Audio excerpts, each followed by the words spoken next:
Bueno, muy bien.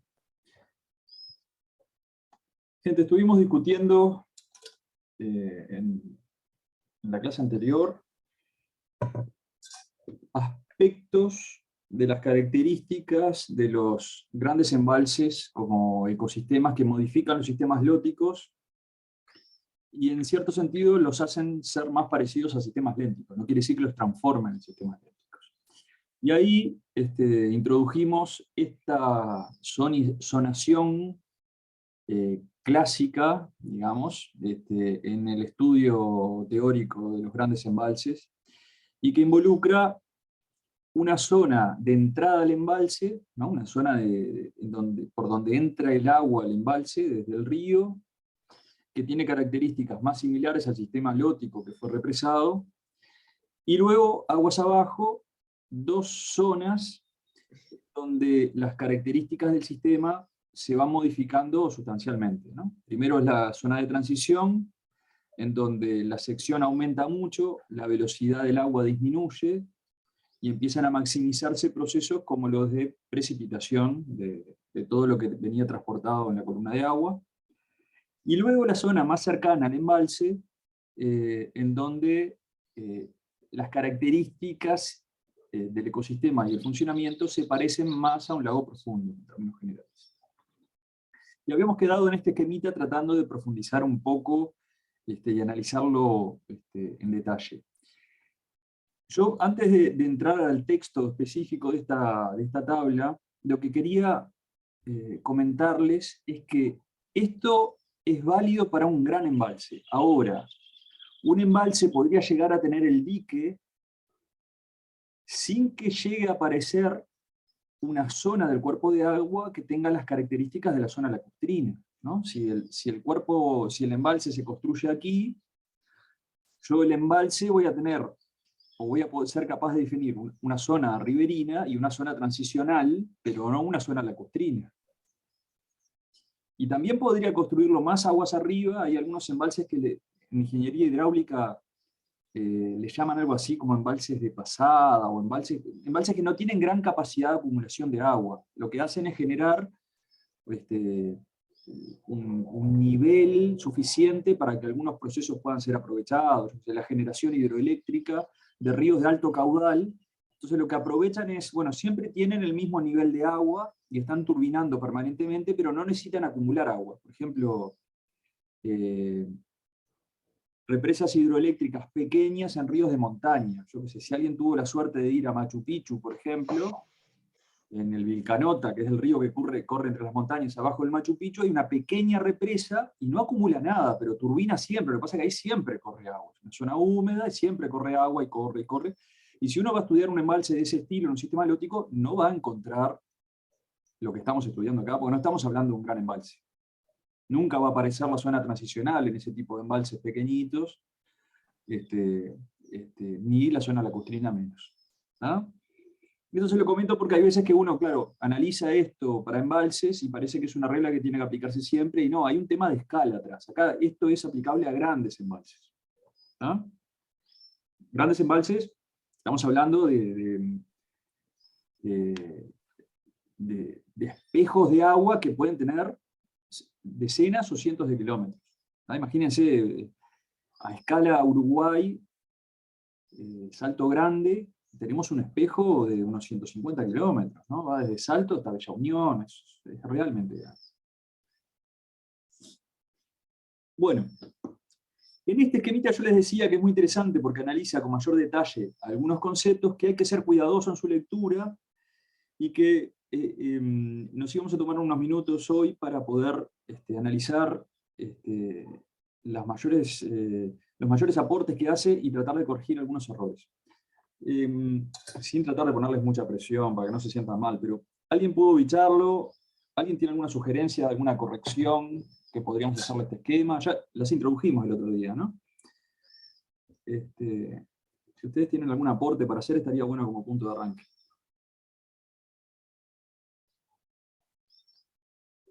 No sean vergonzosos.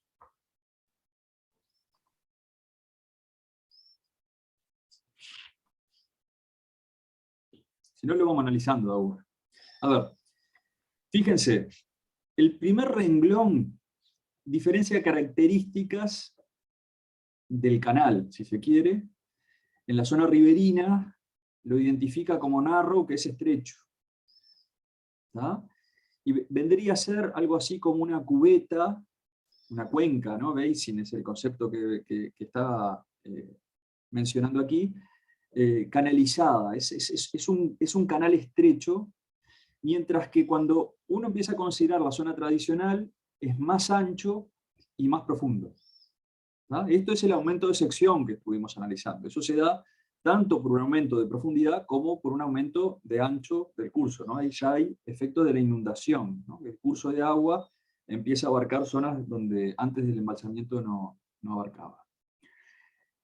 Y en la zona lacustrina, no solo se plantea como algo comparativo de que sea más ancho, sino que es realmente ancho, es profundo, no es que sea solamente más profundo, sino que son sistemas profundos y así funcionan en general.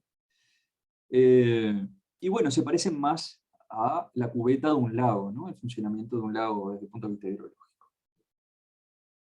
Bueno, y en el segundo renglón hablan de las modificaciones del flujo. Y dice que es relativamente alto en la zona riberina, reducido en la zona transicional y pequeño en la zona lacustrina. ¿Y a ustedes les parece que eso es aceptable como una afirmación? Lo que varía en realidad es la velocidad, no el caudal, digamos. Tenés mayor velocidad en la zona riberina, esa velocidad empieza a disminuir en la zona transicional, donde se dan esos procesos de decantación y de sedimentación. Y después en la zona lacustrina tenés una velocidad muchísimo más baja o cercana a cero. Pero el caudal termina siendo el mismo en realidad, porque también a medida que disminuye la velocidad, aumenta la sección del sistema, ¿no? O sea, si vos tuvieras enlentecimiento del agua, si está entrando agua, si hubiese mucho caudal entrando al embalse, y luego el caudal se fuera reduciendo, vos tendrías que haber tenido acumulación de agua, aguas arriba, o pérdida, porque si no, ¿qué pasa con toda esa agua? Porque caudal es volumen por tiempo. Si entró 1.000.000 de metros cúbicos en un segundo, es una barbaridad, ¿no? Y después, un poco más abajo, están pasando 500 metros cúbicos en un segundo. Bueno, ¿qué pasó? Y todo eso que había entrado, ¿qué se hizo con eso? Entonces no es un tema puro y duro de disminución del caudal, sino que sigue claramente un cambio de la velocidad media del agua, ¿tá? Una velocidad media, pero acá hay que hablar de velocidad media, porque de repente, imagínense que entra el agua, y el agua va circulando por la superficie del embalse, y hay un chorro, digamos, de agua que circula rápido, y pasa a la zona transicional rápido, pero tiene que haber, si hay una sección más amplia, tiene que haber resto de agua circulando a mucho menos velocidad de la que venía de agua. ¿No? En promedio la velocidad va a ir disminuyendo inversamente proporcional a lo que aumente el área de la sección. Si se duplica la sección, el área de la sección, la velocidad va a tener que disminuir a la mitad, la velocidad promedio, ¿no? En una sección. Ahora, dicho esto, yo estoy de acuerdo con lo que dice Julián y lo reafirmo, lo que cambia significativamente es la velocidad. Ahora, no quiere decir que no pueden haber cambios de caudal, ¿tá? Pero ojo, ahí puede haber cambio de caudal si llega un afluente más, por supuesto, va a aportar más agua, va a haber mayor caudal. En los embalses, particularmente los que están en zonas desérticas, con baja humedad, alta insolación y todo eso, puede haber una pérdida significativa por evaporación, sin duda que puede haber. ¿No? Entonces, no quiere decir que siempre ese precepto de caudal constante deba ser aceptado. ¿No? ¿Puede haber riego también o no? Sí, si vos tenés un uso y te llevas el agua para otro lado, va a ir disminuyendo hacia aguas abajo, por supuesto. ¿No? Vos tenés que hacer un balance hídrico, ¿no? ¿Qué es lo que se gana? ¿Qué es lo que se pierde? Si tu modelo es tan simple como el agua entra por una punta del tubo y sale por el dique, y no hay ni pérdidas ni ganancias, el caudal tiene que ser constante en cualquier sección del tubo. Eso sí es lo que tenés que aceptar. ¿Tá? Pero bueno, hay veces, y esto ténganlo en cuenta, de que los embalses son muy grandes y sufren muchísima evaporación y tienen pérdidas importantes de caudal. Entonces ahí vas a tener una bajada de la velocidad asociada al aumento de la sección, y otra causa de la disminución de la velocidad adicional que va a ser la disminución del caudal por la evaporación. ¿Ah? En algunos lugares se considera que los embalses no son eficientes, porque pierden mucha agua. Hasta podrían llegar a haber pérdidas hacia lo subterráneo, digamos, ¿no? Pero bueno, eso tiende, por diseño, tiende a disminuirse. Por ejemplo, cuando se hacen las represas, los acuíferos fisurados, las rocas fisuradas que están en la cama abajo, se tienden a sellar con cemento. Se pone aire a presión y cemento para sellar y que el agua no se les escape por abajo de la presa, ¿no? Si no, pierden eficiencia, ¿no? Pero bueno, con las salvedades que yo les planteaba, uno no debería asumir una disminución significativa del caudal, sí de velocidad, y habría que ver qué pasa con el caudal en función de los balances, los balances de masa hídrico del ciclo del agua del embalse, ¿no? La conectividad, la pérdida, la ganancia, cuando llueva. Si llueve, imagínense que el caudal va a aumentar, ¿no? Y no viene del río aguas arriba, sino que viene de la atmósfera. Bueno, muy bien. Después hay un tercer renglón que ya lo estuvimos analizando y que tiene que ver con que en la zona riberina tenemos alta concentración de sólidos en suspensión. Esto es medible como turbidez del agua, o interpretable como turbidez del agua. ¿Se acuerdan que la turbidez es eso? Es partículas en suspensión. Y por lo tanto, uno esperaría que la disponibilidad de luz, que es este concepto que manejan acá en inglés, la disponibilidad de luz sea baja. ¿Ah? En la zona transicional, como disminuye significativamente la velocidad, empieza a aumentar la disponibilidad de luz asociada a que hay una reducción de los sólidos en suspensión y la turbidez. ¿Ah? Y acá describen, en la zona lacustrina dice, relativamente claro, más luz disponible a una profundidad relevante en el sistema. No me acuerdo qué era la P y la M que planteaban acá, pero es como que como el agua es clara, llega a penetrar la columna de agua bastante, ¿no? Como para que no sea un limitante para la producción primaria, ¿no? Bueno, después hay ciertos análisis que tienen que ver con otro de los recursos para la producción primaria, como son los nutrientes, y dice, bueno, en la zona riberina, el suministro de nutrientes está asociado al transporte por el movimiento del agua, a la advección, y en ese sitio hay relativamente alto nivel de nutrientes comparado con las zonas aguas abajo del embalse. ¿Ah? En la zona transicional hay una pérdida, esto ya lo conversamos la semana pasada, hay una pérdida asociada a lo que se pierde al fondo, a lo que cae, a lo que precipita, y en la zona lacustrina vamos a encontrar que el suministro de nutrientes para la producción autóctona está más asociada al reciclaje entre el arriba y el abajo, digamos, de la columna de agua. ¿Tá? Y si lo comparamos con las otras zonas del embalse aguas arriba, la concentración de nutrientes va a ser relativamente baja.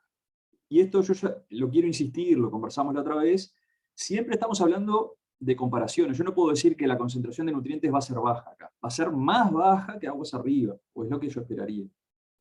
Si acá entran 200 microgramos de fósforo por litro, y capaz que acá son 150 y acá 100. Si yo me voy a fijar, cualquiera de esos niveles es suficiente para soportar una producción primaria intensa. ¿Ah? Pero lo que estoy marcando es comparativamente cuál es la dirección del cambio, ¿no? El gradiente ambiental en el nivel de nutrientes. Bueno, entonces tenemos que los dos recursos, que son los niveles de nutrientes y los niveles de luz, tienen gradientes opuestos. Uno va aumentando su disponibilidad a medida que me acerco al dique, y otro va disminuyendo su disponibilidad, ¿no? O sea, aumenta la disponibilidad de luz hacia aguas abajo, mientras disminuye la disponibilidad de nutrientes. Entonces, eso tiene como consecuencia de que, en general, en la zona riberina suele la producción primaria estar más limitada por luz. Y en la otra punta, cerca del dique, más limitada por nutrientes.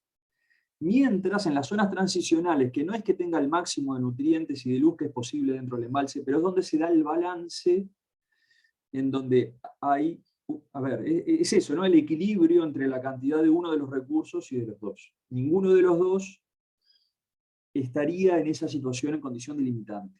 Ahora, esto es una generalización. O sea, este esquema es muy interesante para pensar cómo funciona, pero sigue siendo una generalización.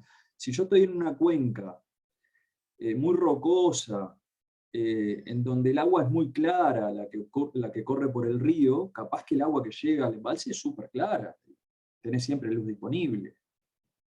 Y capaz que en la zona más productiva, capaz que la zona lacustrina, allá aguas abajo, es súper productiva. O sea, pueden haber diferencias en casos especiales que no se ajusten a esta teoría, digamos, o a este análisis que es bastante conceptual. ¿Está? Y en este punto, yo el jueves pasado le hablaba que era importante, les comentaba que era importante hablar de la producción primaria por unidad de volumen, acá dice por metro cúbico. ¿Se acuerdan por qué este aspecto de considerarlo por unidad de volumen es relevante?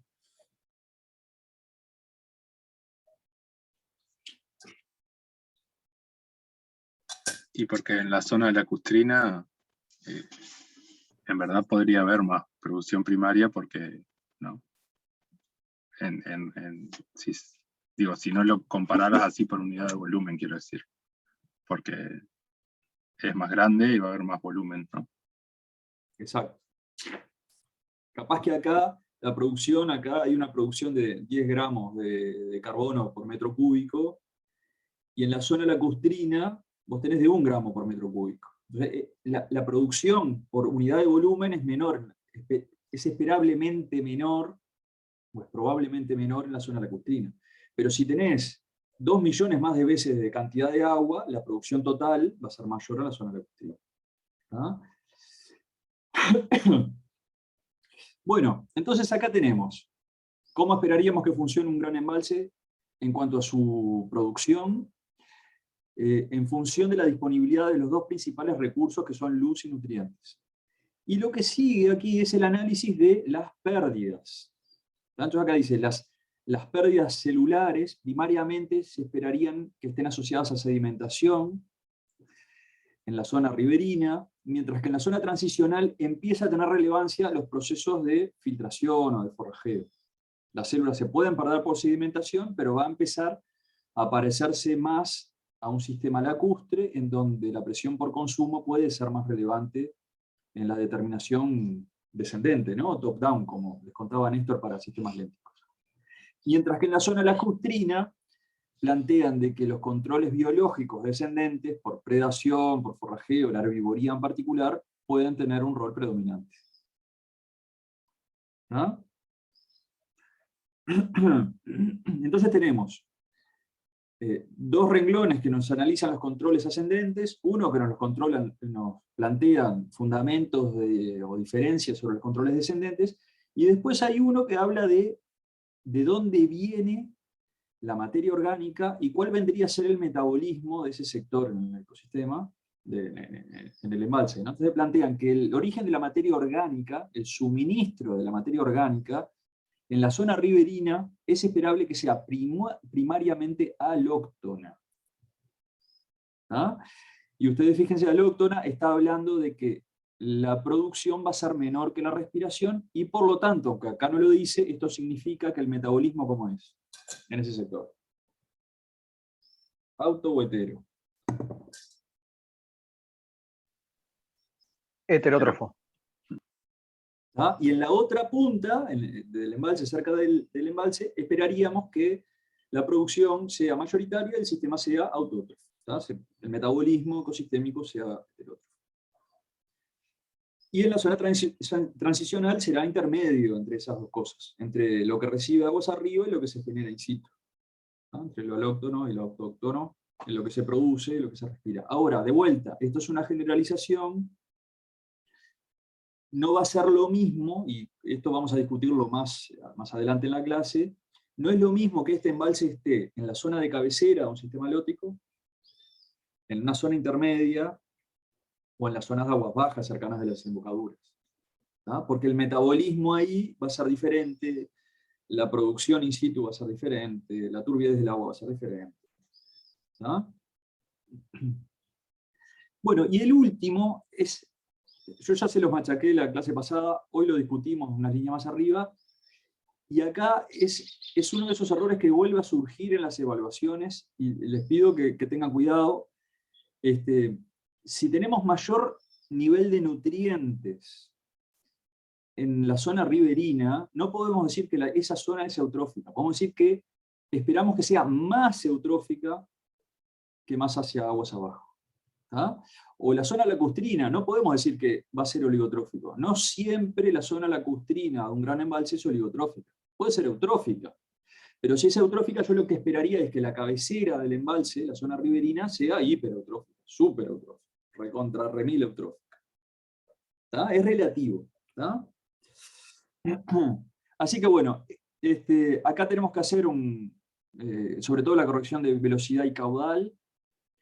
El tema de la producción volumétrica es esas cosas que a los docentes les gusta molestar a los estudiantes preguntándole ese tipo de cosas, y siempre que las comparaciones son relativas, ¿no? Y que no quiere decir que teniendo este molde vos se lo puedas aplicar a cualquier embalse. Bueno, después esto es un esquema general, una generalización, conceptos que yo les puedo argumentar, que los podemos defender, pero no quiere decir que siempre se aplique así en todos los casos. ¿Tá? Pero igual los voy a machacar un poquito con esto, ahora un poquito más adelante. Ahora, fíjense, imagínense que nuestro modelo de estudio sea un poquito más complejo que ese que analizamos recién, que era lineal, ¿no? Con una entrada y una salida, y tenga, además del canal principal, tenga un par de afluentes principales más. ¿Tá? Entonces yo esperaría que la turbidez del agua fuera bajando a medida que nos acercamos al embalse por sedimentación del material particulado. Sin embargo, podríamos tener otros afluentes que aporten aguas con otras cargas de sedimentos, con otras transparencias, con otros coeficientes de extensión de luz diferentes, y el resultado en el embalse se va a dar por la mezcla de esos distintos componentes. Y a veces estos gradientes, si se quiere, laterales, aportes laterales, van a complejizar mucho el funcionamiento del embalse. ¿Ah? Entonces uno, si quiere entender cómo funciona el ecosistema, va a tener que entender las características de la calidad de agua de cada uno, las cantidades de agua que aporta cada uno, porque las condiciones aguas abajo, cerca del dique, sería en este caso, por ejemplo, van a depender de toda esa suma compleja, ¿no? de procesos que estén ocurriendo. ¿Tá? Moraleja, no solo el componente longitudinal del embalse es relevante, que es lo que veníamos discutiendo acá. Acá estábamos discutiendo solo el componente longitudinal del embalse. Yo acá la moraleja es, ojo, que si el embalse es complejo y tiene múltiples afluentes, la cosa puede ser bastante diferente. ¿Tá? Imagínense, no sé, que aquí, no es el caso de este ejemplo, ¿no? Pero que este afluente de acá venga de una zona agrícola súper erosionada y aporte altos contenidos de materia particulada y deje el agua del embalse en este sector como un chocolate, y que no le entre la luz, ni las balas, ni nada. Y bueno, ahí la producción va a estar limitada por luz, aunque capaz que estamos en la zona lacustrina del embalse. ¿Tá? Y va a ser muy dependiente de lo que haya llovido en el sector de la cuenca que aporta por acá y el sector de la cuenca que aporta por acá. Porque puede ser que esto sea una dinámica de pulso, ¿no? Llega agua con unas características y bueno, y después, porque estos sectores tan grandes pueden estar sometidos a lluvias que no son homogéneas. ¿Tá? Así que esto en la misma línea. Ojo, que lo que veíamos recién es un buen marco teórico, pero no quiere decir que se aplique a todos los casos.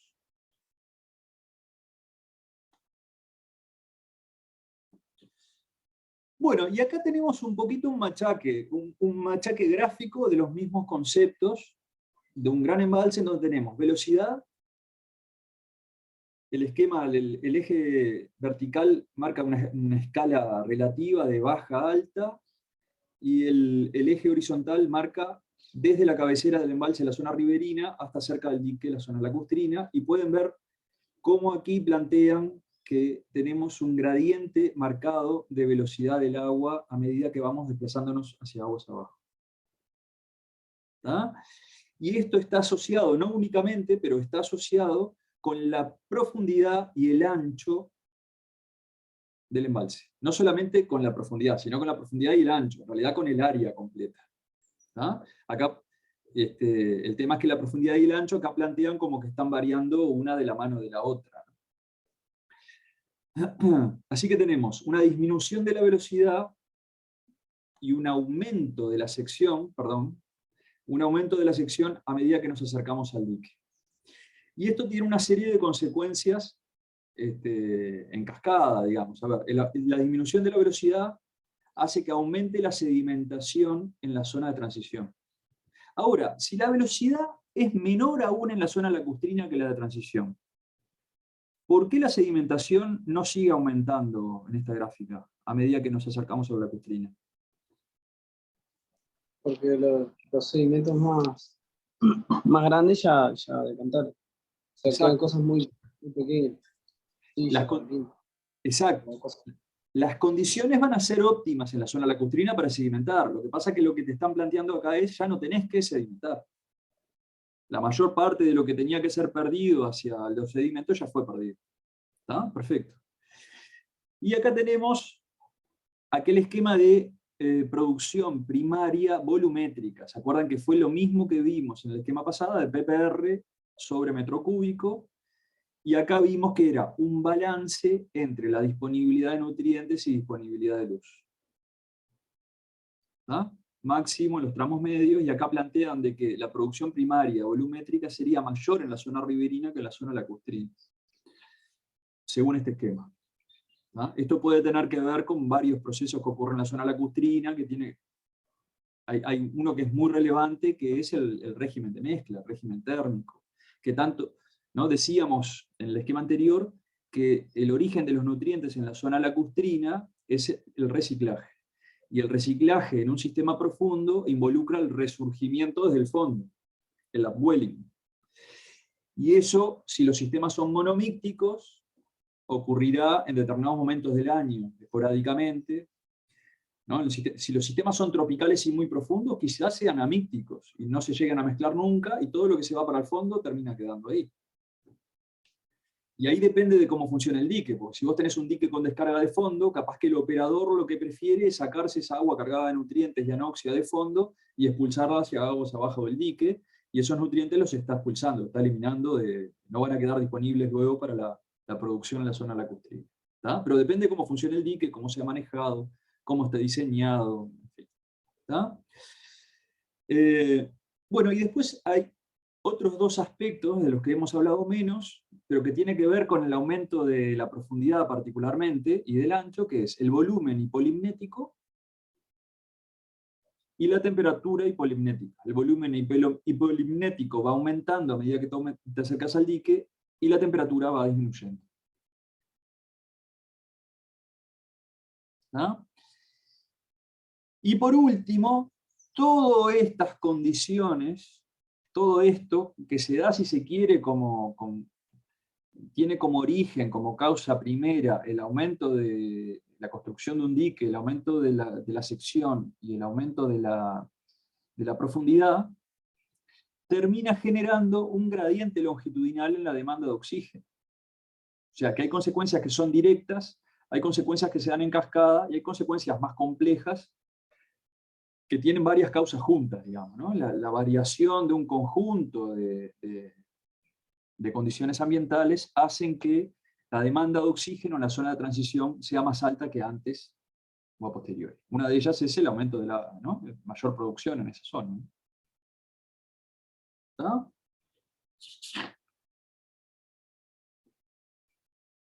Bueno, y ahora les voy a proponer, somos poquitos. A ver, ¿quién se anima? A ver, acá tenemos la entrada, las tres zonas, ¿no? Riberina, transición y la lacustrina, y tenemos distintos procesos asociados a distintas gráficas. Entonces, lo que les propongo es que alguien que se anime explique esta gráfica, la analice, la discutimos, plantee las dudas, después otro y vamos analizando. Son los mismos, perdón, somos los mismos conceptos que venimos discutiendo hasta este momento.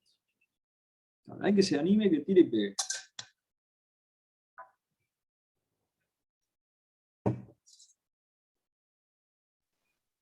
Estoy intentando comprender la gráfica. Dale tranquilo. Los esquemas, mejor dicho. Agarrá el primero acá, Mateo, este de acá, y empezamos por ahí, después vamos de a uno. Si quieren ayuda con las traducciones, lo peleamos.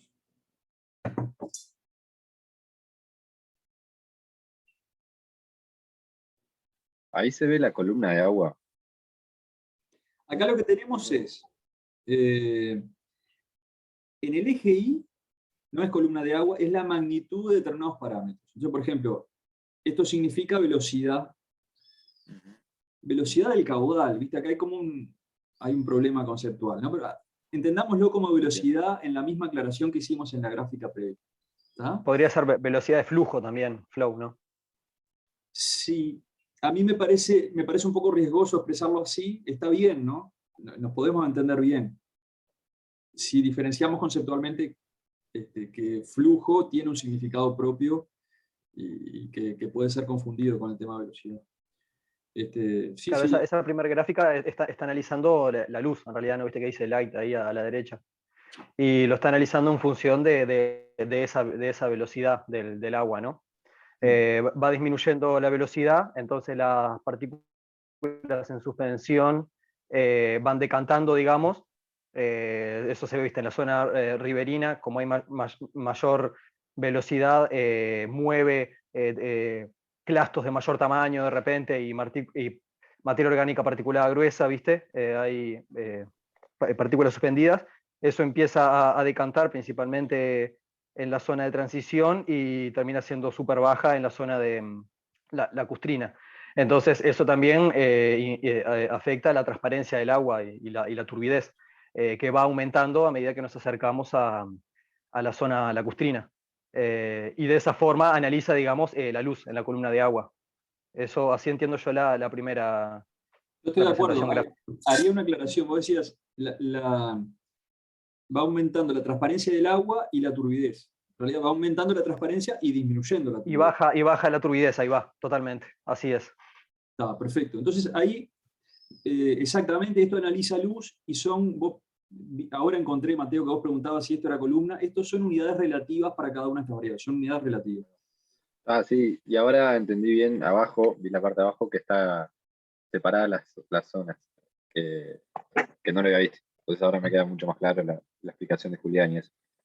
¿Viste? Si seguís para arriba, están los cortes acá del trazo discontinuo, en cada una está marcadita. Y es como que el agua fluyese de izquierda a derecha.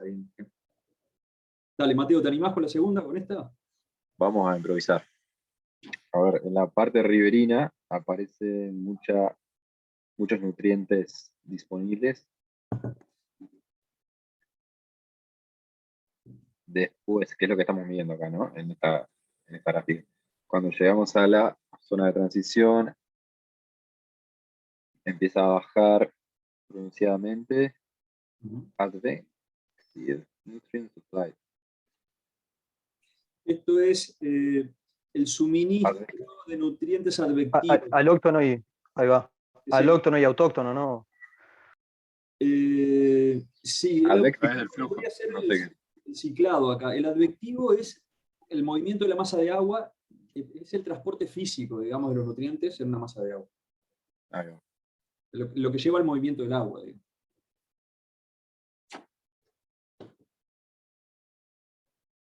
Entonces, lo que lleva al nivel el movimiento del agua, o sea, porque vos tenés la línea de trazo continuo, que es la de disponibilidad de nutrientes arriba, está dada por la suma de los dos de trazos discontinuos. Una es esa, es el agua, los nutrientes que lleva el agua en su movimiento hacia aguas abajo, y a medida, eso va disminuyendo, asociado a lo que veíamos acá arriba. A la cantidad de agua.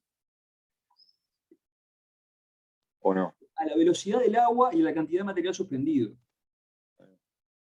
Si vos te fijás, acá vos tenés que la caída de las partículas en suspensión tiene un comportamiento bastante similar a la disponibilidad de nutrientes suministrada por el movimiento de la columna de agua, de la masa de agua.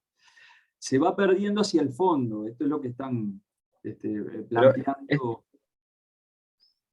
Estos esquemas son como propuestas para todos los sistemas acuáticos, o sea, lóticos los embalses. Sí. ¿O es un caso puntual? No, esto es una expresión gráfica de los mismos conceptos que estuvimos analizando acá. Y yo les decía, cuando terminamos acá, esto uno podría esperar que se cumpla para grandes embalses en donde el gradiente longitudinal sea el particularmente relevante. ¿Tá? No quiere decir que se cumplan todos, porque podés encontrarte, como esto, casos más complejos en donde esto se desarma. ¿Tá? Acá, este esquemita de acá también está bajo el mismo supuesto. Esto es un gran embalse, longitudinalmente encontrás los mismos gradientes. Lo que dice acá gráficamente es exactamente lo de la otra gráfica.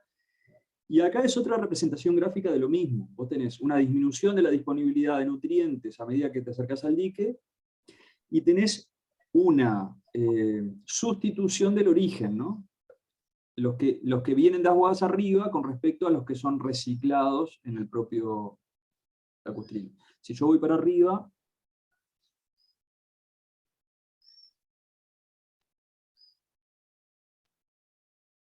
es exactamente el cuarto renglón en este esquema. ¿No? Dice, el suministro de nutrientes por advección y relativamente alto nivel de nutrientes en la zona riberina. En la zona intermedia, dice, se reduce el suministro advectivo, y en la zona lacustrina, dice, el suministro de nutrientes por reciclaje interno y relativamente bajo nivel de nutrientes. Este renglón 4, desde el punto de vista conceptual, vendría a ser lo que plantea esta gráfica de acá. Y ahí vimos las dos limitantes, digamos, la limitación por luz y la limitación de nutrientes, y de alguna forma da pie a la siguiente gráfica, ¿no? Exacto, pero antes de pasar a esa, recién decía en ese texto es que en la zona lacustrina el nivel de nutrientes iba a ser relativamente baja, pero eso no lo muestra acá, porque al parecer el nivel de nutrientes a la entrada del embalse y en la zona lacustrina parecen estar a la misma altura, ¿viste? Entonces, en realidad, si yo digo, bueno, es muy probable que el nivel de nutrientes en la zona lacustrina sea menor que en la zona riberina, y por lo tanto la altura de esto debería estar más abajo. ¿Tá? Claro, a ver, el tema es cómo entendemos esto. Esto es reciclaje. Capaz que el reciclaje es muy alto, pero no lo medís como cantidad de nutrientes suficiente, sino como intensidad del reciclaje. Lo que pasa es que creo que habla como de nutrientes, de disponibilidad de nutrientes, ¿no? Porque si es a viability. Sí, y ahí sería esta línea de abajo, y ahí me tengo que corregir yo lo que les decía. En realidad, esta línea de trazo continuo no va a estar dado por la suma de las dos de trazo continuo, porque si yo sumo esta más esta, tendría que tener algo más alto que arriba.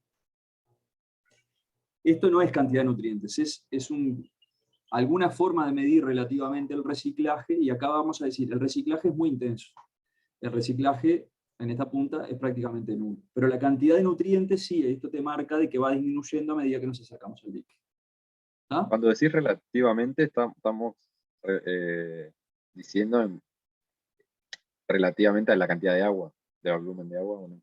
No, en estos casos, en general las comparaciones se hacen entre las tres zonas, es relativa a las otras zonas. Ahí va. Vos decís, la disponibilidad de nutrientes, a ver, pará, si yo puedo dibujar acá.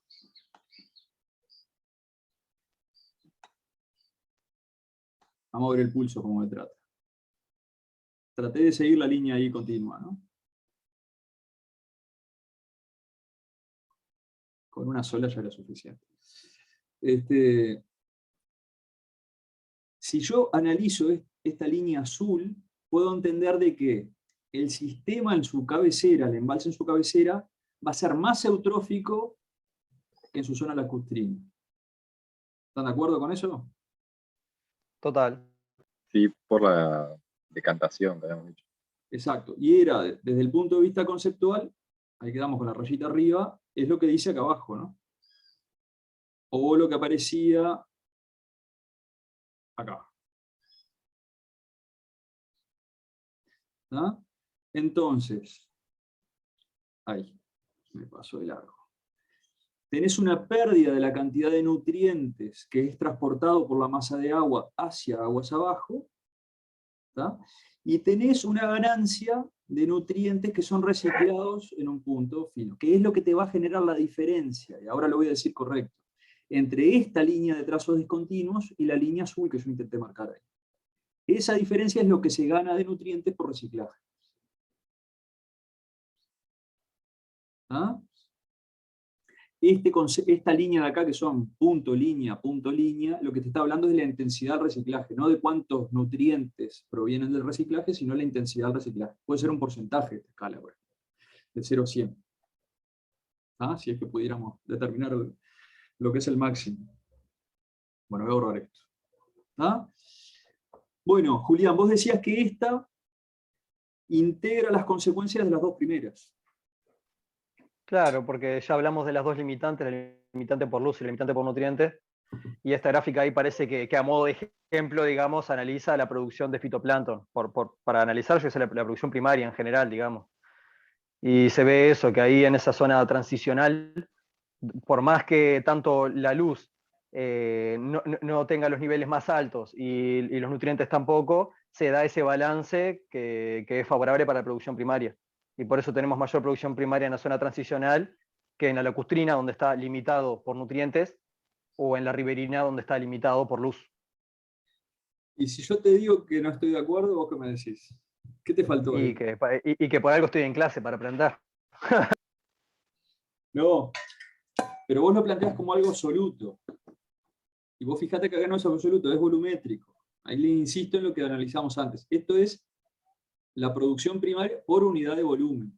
Porque puede ser que la producción primaria total sea mayor en la zona lacustrina porque tenés 2 millones más de unidades de volumen de agua que en las otras. O sea, la producción total en kilos de bichos, la biomasa sea mucho más alta.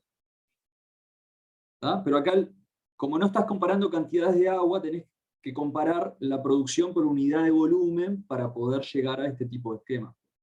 Imagínense, en un embalse de estos, a ver, no sé por qué no me ahora. Imagínense la cantidad de agua que puede haber asociada a la zona lacustrina, ¿no? Que involucra un espejo más grande, pero mucho más profundo, además. Yo qué sé, Salto Grande tiene 32, 36 metros de profundidad. Es realmente profundo. Es un monstruo, una masa de agua increíble. En la entrada acá al río Uruguay, ¿qué tendrá? Tendrá, no sé, en el canal 6 metros, no sé, y es finito. Entonces hay mucho menor volumen en la entrada que en la salida. Y en los tramos intermedios tendrá valores intermedios. Ahora, acá puede ser que por metro cúbico o por litro de agua, por unidad de volumen, la producción primaria sea muy alta. ¿Tá?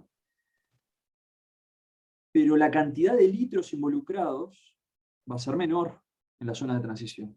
Entonces, si yo sumo todos los kilos de organismos que se producen en esa zona, de repente la suma de todos los kilos, la producción, eso es la producción, va a ser intermedia. Y de repente es mucho más alta en la zona lacustrina. Pero por litro de agua es menor. El tema es que tenés más litros de agua. ¿Ah? Claro, es súper importante entender que es por unidad de volumen, digamos. Exacto. Porque si no haces una comparación que en realidad no tiene mucho sentido, ¿no? Si no. Por litro de agua. O por... Siempre por unidad de volumen. ¿Tá? Y fíjense, acá lo plantea de una forma diferente, pero es el mismo concepto. Es la producción primaria volumétrica, por unidad de volumen. ¿Tá? No te ponen por metro cúbico, por litro. Y acá también, por metro cúbico. ¿Tá? Y esas son de esas cosas que a los docentes les gusta molestar a los estudiantes. Ojo, porque claro, si ustedes están comparando lacustrina con zona de transición, con zona riberina, y hablan de producción, esos conceptos involucran, bueno, la producción de toda la zona. Y eso va a depender de las condiciones para ser productiva, ¿no? Luz, nutrientes, el balance, etc., pero también de la cantidad de litros que estén involucrados en el sistema. ¿Ah? Así que yo, lo que vos decías, Julián, creo que está perfecto si lo haces por unidad de volumen. Si no lo haces por unidad de volumen, esta gráfica puede ser totalmente diferente. Lo que seguramente pase es que la producción sea cada vez más alta a medida que nos acerquemos al dique, porque la zona lacustrina involucra un volumen muchísimo más alto que la zona de transición, y la zona de transición va a ser bastante más alto que la zona riberina. ¿Está? Me fui. Bueno, y esta de acá tiene que ver con el origen de la materia orgánica, si es alóctono o autóctono. ¿no? Va disminuyendo el aporte de la materia orgánica alóctona y aumentando de la materia orgánica autóctona. ¿Ah? Ahora, yo les decía, este esquema general puede sufrir muchos cambios en función de las condiciones del embalse específico que uno esté estudiando, ¿tá? Del reservorio. Y hay cosas que de repente a priori uno no se plantea como relevantes y son fundamentales en el funcionamiento del ecosistema, ¿tá? Entonces, estos gradientes longitudinales que yo les planteo pueden pueden tener otro tipo de condicionamientos que hagan que el sistema funcione de otra forma, ¿tá? Por ejemplo, acá lo que tienen es, ¿entienden? Es como un corte lateral, ¿no? De un embalse. Acá vamos a tener la entrada de agua, esta va a ser la zona riberina, la zona de transición, la zona lacustrina. Acá tienen el dique, y dónde se encuentra la altura del dique donde se turbina agua, por ejemplo, es la descarga, ¿no? Entonces, imagínense que cuando el agua desde el río llega al embalse, quede flotando arriba de la otra. Esto quiere decir, a ver, ¿en qué condición podría ocurrir esto? ¿Qué les parece? ¿Qué tiene que pasar?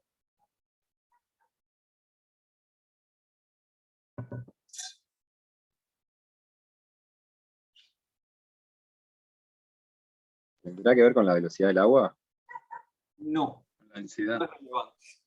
No, claro, tiene Una que ver menor con densidad. lo de la temperatura, no me acuerdo la palabra, los gradientes, la separación, cómo es que se dice? De si hay una capa con mayor temperatura arriba, otra mediana en el medio y otra, ¿cómo es que se llama? Estratificación térmica. Eso, exacto, gracias. Por la estratificación térmica, por ejemplo, y las diferencias que hay de densidad en el agua, ¿no? Exacto. Y la Te salvaron, densidad Damián, que ¿eh? hay del inflow. Te salvaron que tenés que volver al comienzo del curso. Sí, hay algunos conceptos que, claro, como son nuevos para mí, ahí a veces me cuesta todavía recordarlos siempre. No, yo para molestarte nomás. No, pero es exactamente eso. Acá es importante la relación entre la densidad de agua del embalse y la densidad del agua que llega. Entonces podrían darse distintos escenarios, en donde la densidad del agua que llega, por ejemplo, el agua sea muy caliente, o el embalse sea muy frío, ¿no? O sea más frío, y por lo tanto el agua va a llegar y va a transcurrir por arriba. O puede ser de que la densidad del agua que llega sea equivalente a la densidad del agua intermedia, por ejemplo en la termoclina. Entonces se va a profundizar hasta que termine encontrando una masa de agua más densa y fría por debajo de la termoclina, y entonces en realidad vos no vas a ver correr el agua prácticamente en el embalse, porque el embalse, el agua que le llega, está sumergiéndose y trasladándose por un tramo medio, por una profundidad media. ¿Tá? Y hay veces que eso involucra, por ejemplo, falta de procesamiento ecosistémico de las características del agua que llega, y de repente el agua que es turbinada acá es muy parecida al agua que entró en el embalse allá aguas arriba, y tenés una masa muerta, un volumen muerto, por arriba y por abajo del agua que está circulando.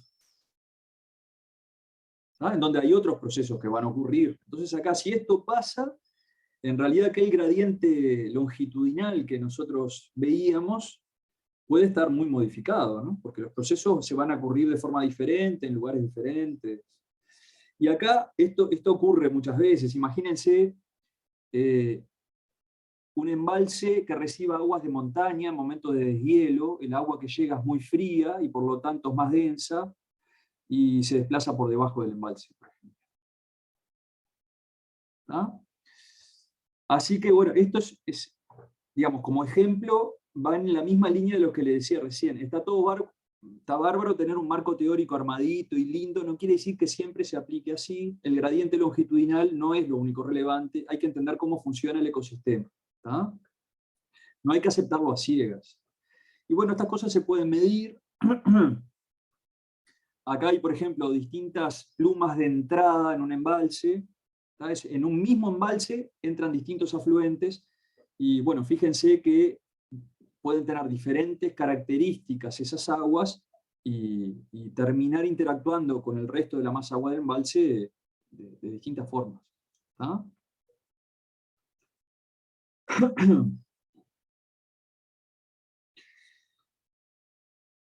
Hay otro aspecto que no tiene tanto que ver con lo que le llega al embalse y las características de del propio dique, la altura, por ejemplo, de una única salida, sino que tiene que ver con cómo es operado el embalse. ¿Tá? Hay embalses, por ejemplo, que tienen posibilidades de hacer tomas de agua a distintos niveles, y eso puede ser una herramienta muy potente de gestión de los problemas ambientales asociados a la generación de reservorios. Imagínense, tenemos una termoclina, tenemos una capa anóxica, tenemos sedimentación y colmatación del embalse. Un operador podría definir si le conviene más limpiar de sedimentos el embalse, o sacar agua anóxica en un momento, o, ¿no? Abriendo distintas compuertas, abriendo distintos sistemas. No siempre esto es posible. ¿Tá? Muchos de los embalses de bajo costo lo que tienen es capacidad de desborde, y ni siquiera de regular nada. O sea, cuando llega al nivel a determinado punto, desborda y cae. Yo qué sé, el San Francisco, el arroyo San Francisco en Minas. Pero además de eso, pueden tener, como el arroyo San Francisco en Minas, tiene una serie tiene una toma de agua que se puede variar la profundidad, en donde uno puede abrir y hacer descargas de distintas capas de agua. Si uno las conoce, puede utilizar esa herramienta como capacidad de gestión. Por ejemplo, en Laguna del Sauce, Néstor, vos lo conocés mejor seguro, es de desborde, pero tiene unas placas que son desplazables arriba, ¿no? Exacto, sí, pero es una típica represa que se llama de desborde. En realidad no tiene mucha capacidad de regulación de nivel, este caso, ¿no? Tiene unas placas de cemento que se bajan en la parte superior y que permite acumular más 50 centímetros de agua por encima de la línea de desborde, ¿no? Muchas de esas estructuras son simplemente para estabilizar el nivel de agua, ¿no? Pero es una represa de las más simples que podemos imaginar. Y esas que son de desborde suelen sufrir graves problemas de colmatación, ¿no? Por acumulación de sedimentos en el fondo, porque a medida que estos procesos van ocurriendo, se van llenando. Ahora después, yo creo que ustedes ya lo vieron, hay un video, en zonas donde hay mucho transporte de material particulado y mucha precipitación en los embalses, la vida útil del embalse se disminuye mucho, ¿no? Hay un momento que se llena de sedimentos y ya su capacidad de almacenamiento pierde utilidad.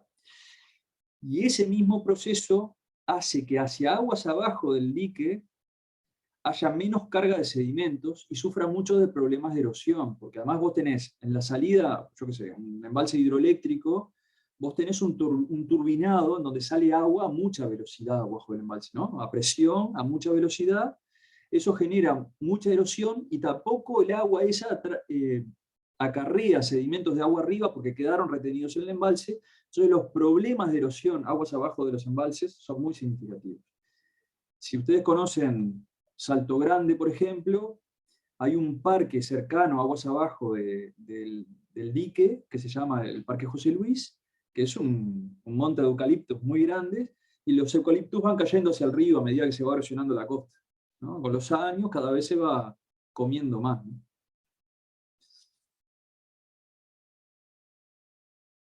Bueno, esto tiene que ver también con esa dinámica interna de circulación en el embalse que puede hacer que la teoría que yo les planteaba como una generalización en un principio no se cumpla demasiado bien. ¿Se acuerdan que nosotros dijimos hace un rato que la mayor demanda de oxígeno en un embalse se da en los tramos de transición, en los tramos medios? Vuelvo para atrás.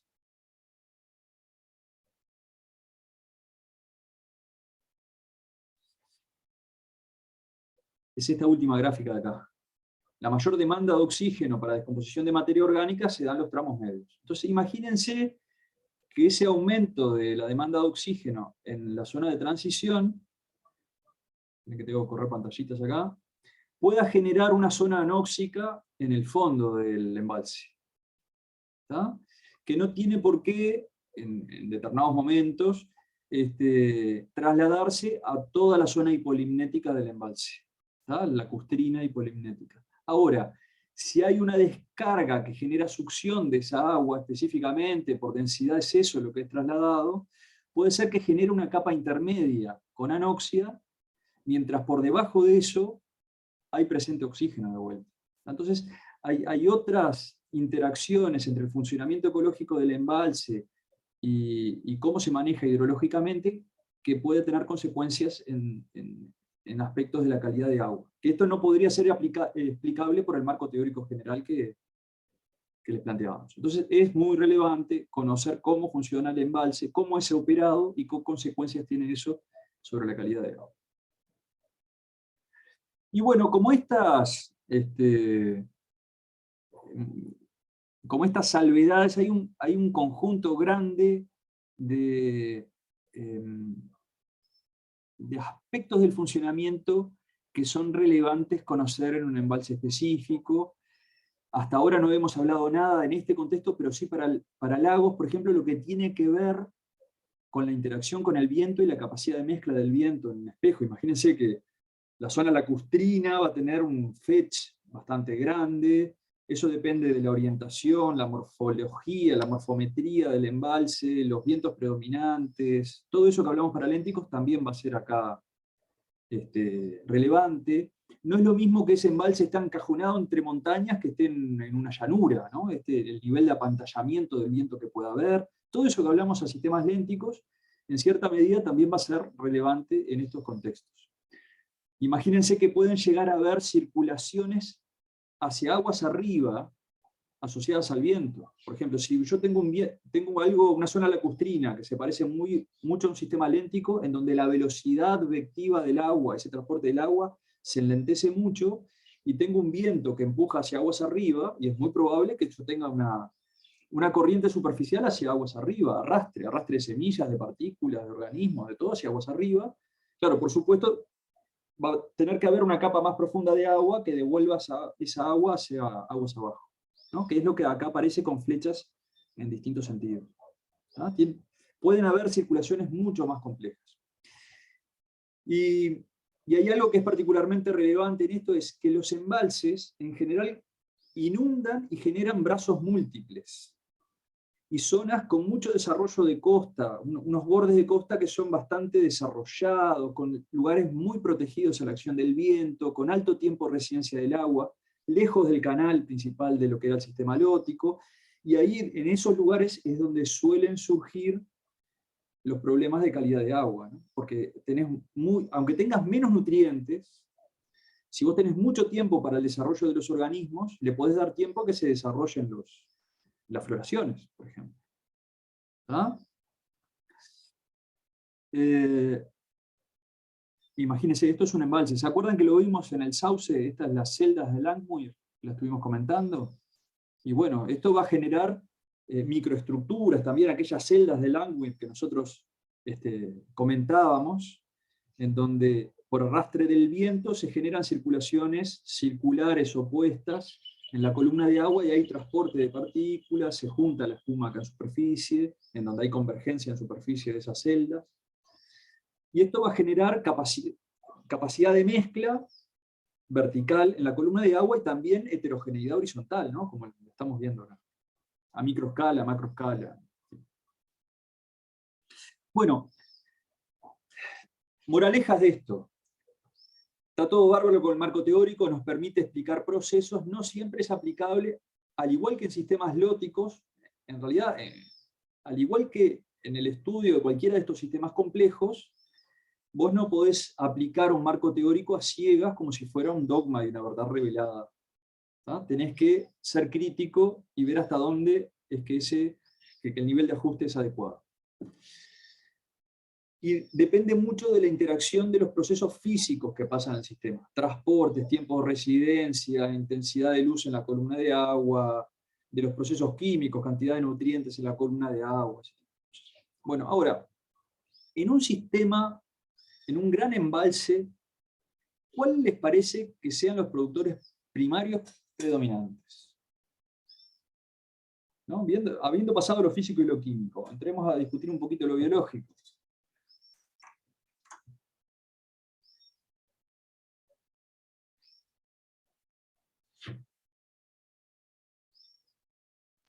Yo no recuerdo haber visto macrófitas en embalses. No sé por qué, pero capaz que por el viento.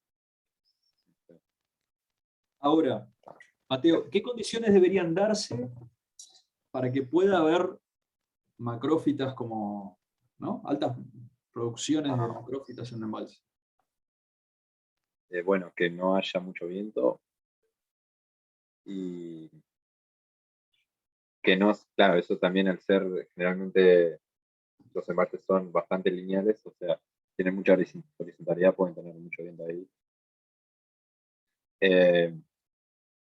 Y la profundidad, por ejemplo, que suelen ser muy profundos.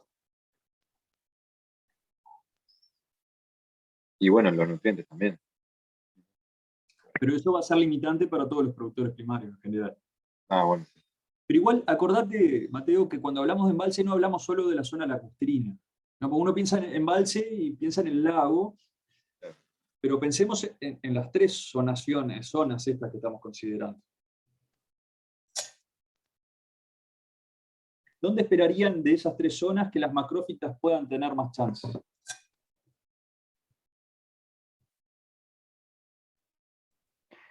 Y en la zona riberina y quizás en la de transición también, donde de repente tenés una menor profundidad. O sea, Aunque ahí pensando capaz tenés más la velocidad, ¿no? Sí, tenés más velocidad, tenés razón.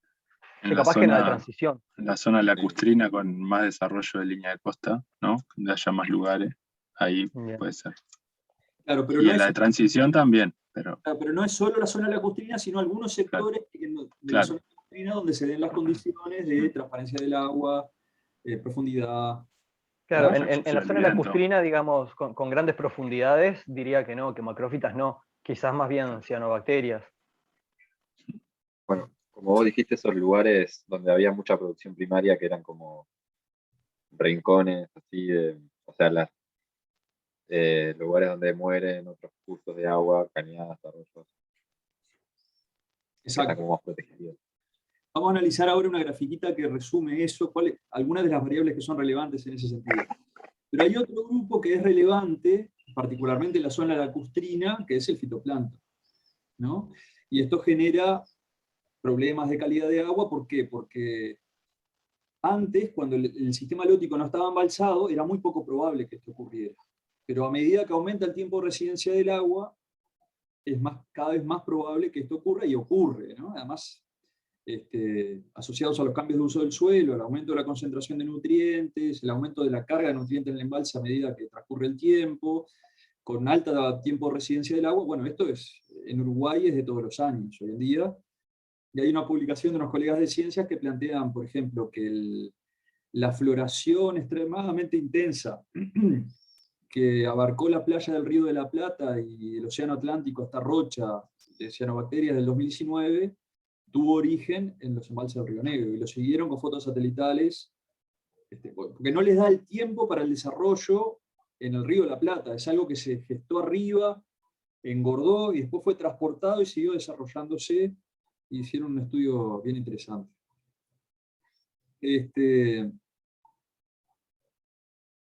Bueno, no importa, esto tiene que ver con estratificación, es tiempo, profundidad, y los niveles de heterogeneidad vertical que pueden haber en la columna de agua asociadas a una floración muy intensa en superficie, esto es clorofila, todo este gráfico de contornos rayado, y en el fondo hay hipoxia y anoxia, ¿no? Y ácido sulfídrico, olor a huevo podrido. No saben cómo están los fondos de los lagos de Ciudad de la Costa estos días. Un olor a podrido que no pueden más, Alfonso. Voy a pasar esto, que son ejemplos.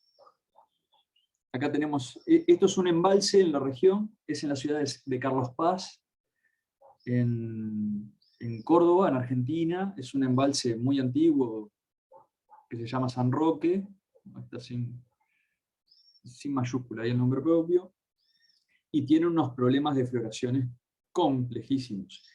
Y esto es un grave problema porque esta es la fuente de agua potable para la ciudad de Carlos Paz. Y tienen unas floraciones increíbles. Y acá han tratado de hacer de todo, por ejemplo, han tratado de hacer aireación, desestratificación con aireadores. Acá pueden ver estas líneas, son los flujos de las burbujitas generadas por estos tubos. Y bueno, como podrán ver, no tuvieron mucho éxito. La floración es muy intensa.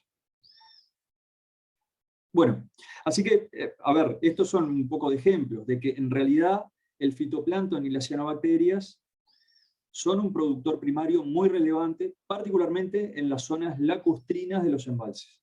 ¿Tá? Ahora, pasando a las macrófitas, que era lo que planteaba Mateo al principio, fíjense, acá tenemos, dice, tendencia hipotética de colonización de las macrófitas acuáticas en reservorios. ¿Tá? El grado de colonización está directamente relacionado con los puntos de densidad. Quiere decir que acá, en el extremo superior izquierdo de la gráfica, esperaríamos gran densidad de macrófitas, y en el punto opuesto acá, esperaríamos baja densidad de macrófitas. ¿A qué se asocia la alta densidad de macrófitas? Y se asocia a altos niveles de nutrientes y alto desarrollo de línea de costa. Cuanto más intrincado sea el borde del embalse, mayor cantidad de metros de baja profundidad vas a tener, ¿tá? Y las zonas van a ser más protegidas, ¿tá? Entonces fíjense, este otro eje es exposición al viento, baja exposición al viento, pendiente, cuanto menor sea la pendiente, más metros cuadrados, más superficie vas a tener colonizable por macrófitas. Profundidad, cuanto menos profundo, mayor probabilidad, y nivel de fluctuación del agua. Y esto no lo hablamos, pero es muy relevante, porque si vos tenés macrófitas establecidas, y el embalse sube y baja, y sube y baja, en algunos momentos van a haber zonas aptas para las macrófitas, pero al otro día capaz que está seco eso. Y al otro día capaz que estaba debajo de 10 metros, exagerando, ¿no? De 10 metros de profundidad no le llega la luz. Entonces, hay tanto disturbio que no se pueden establecer las macrófitas. ¿Tá? Pero son los parámetros que ustedes hablaron. Nivel de nutrientes, desarrollo de línea de costa, exposición al viento, pendiente, profundidad, y este es nuevo, el nivel de fluctuación del pelo de agua. ¿Tá? Creo que está, con esto podemos saldar la pregunta que yo hacía y la discusión que dábamos. No sé si les merece algún comentario. No, entonces, en la zona lacustrina lo que más esperaríamos serían floraciones de fitoplancton en todo caso, ¿no? Salvo en los lugares que estés acá arriba. Claro, ahí va. Totalmente, totalmente. Mirá, Bien. Julián, vos decís, lo más probable es lo que esperaríamos. Sí, yo eso te lo acepto totalmente. Y te agregaría, depende del embalse. Si es un embalse de baja profundidad, de aguas claras, puede ser que vos tengas un embalse lleno de macrófitas. Y eso pasa, yo qué sé, en la Florida, en Estados Unidos, tenés embalses que están totalmente llenos de macrófitas, todo, pero claro, no tienen 30 metros de profundidad. Totalmente llenos de macrófitas, eso era un problema porque generan interferencias hidráulicas para los usos del embalse, generan grandes biomasas por la eutrofización que después se decomponen en verano y generan anoxia. Hay embalses que pueden estar que el productor primario sea totalmente macrófitas, ¿tá? Pero depende de que el embalse tenga características que esté cerca de este rincón en esta gráfica. Bueno, un poco la Laguna del Diario es un embalse también, por ejemplo, un embalse totalmente dominado por macrófitas. Y vos fijate, acá tenés alto nivel de nutrientes. No es relevante el tema del desarrollo de línea de costa porque lo que tenés es baja profundidad. Esto te pasa por arriba el otro factor. Y la exposición del viento seguramente favorezca a las plantas sumergidas sobre las flotantes, por ejemplo. ¿No? Pero claro, tenés macrófitas que pueden ocupar ese nicho. Ahí tienen un ambiente ideal. Sí, y la parte norte de la laguna, del embalse, el espejo de agua, ahí sí tenés las cañadas que desembocan y ahí capaz que sí tenés macrófitas flotando. Sí. Exacto. Y lo que ha pasado que a veces en la sucesión, en una temporada de verano lo hemos visto ocurrir, es que en la sucesión vos tenés el desarrollo de macrófitas sumergidas, eso estabiliza la columna de agua, y arriba de las macrófitas sumergidas empiezan a aparecer flotantes o filamentosas, que ya no son arrastradas por el viento porque están enredadas en las sumergidas, ¿no? El tema es que esas, a medida que se desarrollan, empiezan a hacerle sombra a las que están abajo, entonces no es un estado estable tampoco, ¿no? Porque en un momento eso va a colapsar, va a generar un problema Las así. de abajo, entonces pues, se van a mover las de arriba, las de abajo. Ahí yo creo que no vimos todavía, pero en alguna de las transparencias que vamos a ver más adelante, estoy convencido que aparece una foto de la una del diario 2006, roja arriba y con manchas amarillas, y era toda sola, que ya la hemos nombrado, es un helechito chico, rojito, que es flotante, y después unas filamentosas que quedaron medias amarillosas arriba, y claro, estaba todo arriba de las plantas sumergidas que se habían desarrollado, y había un 100% PBI, era todo planta. Bueno, gente, los reservorios. Es muy claro, al principio de la presentación la vez pasada yo les comentaba de que tienen fines específicos, en general tienen un correlato económico, ¿no? El agua es un recurso que tiene diversos usos, de gran valor para la sociedad, ya sean productivos o de consumo directo o lo que fuera. Ahora, la construcción de los embalses tienen efectos colaterales ambientales relevantes. Uno de ellos es la alteración del régimen hidrológico natural. Nosotros, yo los molesté bastante, y Néstor previamente, con respecto a la relevancia de la variabilidad hidrológica en el funcionamiento de un sistema lótico, ¿no? Aquello de la hidrográfica y todo eso. Bueno, el embalse va directamente a modificar el centro de eso que determina la naturaleza del sistema. ¿Ah? Regula, imagínense un sistema de producción hidroeléctrica va a funcionar en función de la demanda. Si yo prendo la luz en casa, alguien va a permitir que corra un poco más de agua en Salto Grande o en el Río Negro. ¿Ah? Y entonces los ciclos hidrológicos de los sistemas lóticos ya no dependen de los determinantes últimos hidrológicos y meteorológicos y el ciclo del agua, sino del uso que se hace del recurso de energía eléctrica. Y alguien abre y cierra compuertas o prende y apaga turbinas en función de la demanda de la sociedad de energía eléctrica. Entonces, cuánta agua corre y en qué momento del año está totalmente modificado. A mí me pasó, yo viví un par de años en Salto, y claro, un día salí de trabajar y me fui a pescar al atardecer, caminé así entre las roquitas y me senté y me puse a pescar. Si eso era noche, imagínense, 82 grados, ¿no? Allá en Salto, medio derretido, me levanto para irme y todo lo que había caminado era agua. Y claro, se hizo la noche, se necesitaba energía eléctrica, prendieron las turbinas de Salto Grande, y por donde yo había llegado, tirate a nadar para salir de donde estabas. ¿Ah? Y esos cambios pueden ser muy grandes, hidrológicamente muy grandes por la operación humana. Bueno, pero además de eso, hay alteraciones que no solo involucran aguas abajo del embalse, sino aguas arriba. Por ejemplo, la necesidad de mover ciudades enteras, ¿no? Constitución, Belén, acá hay ciudades que debieron ser mudadas enteras porque donde estaban pasó a estar inundado.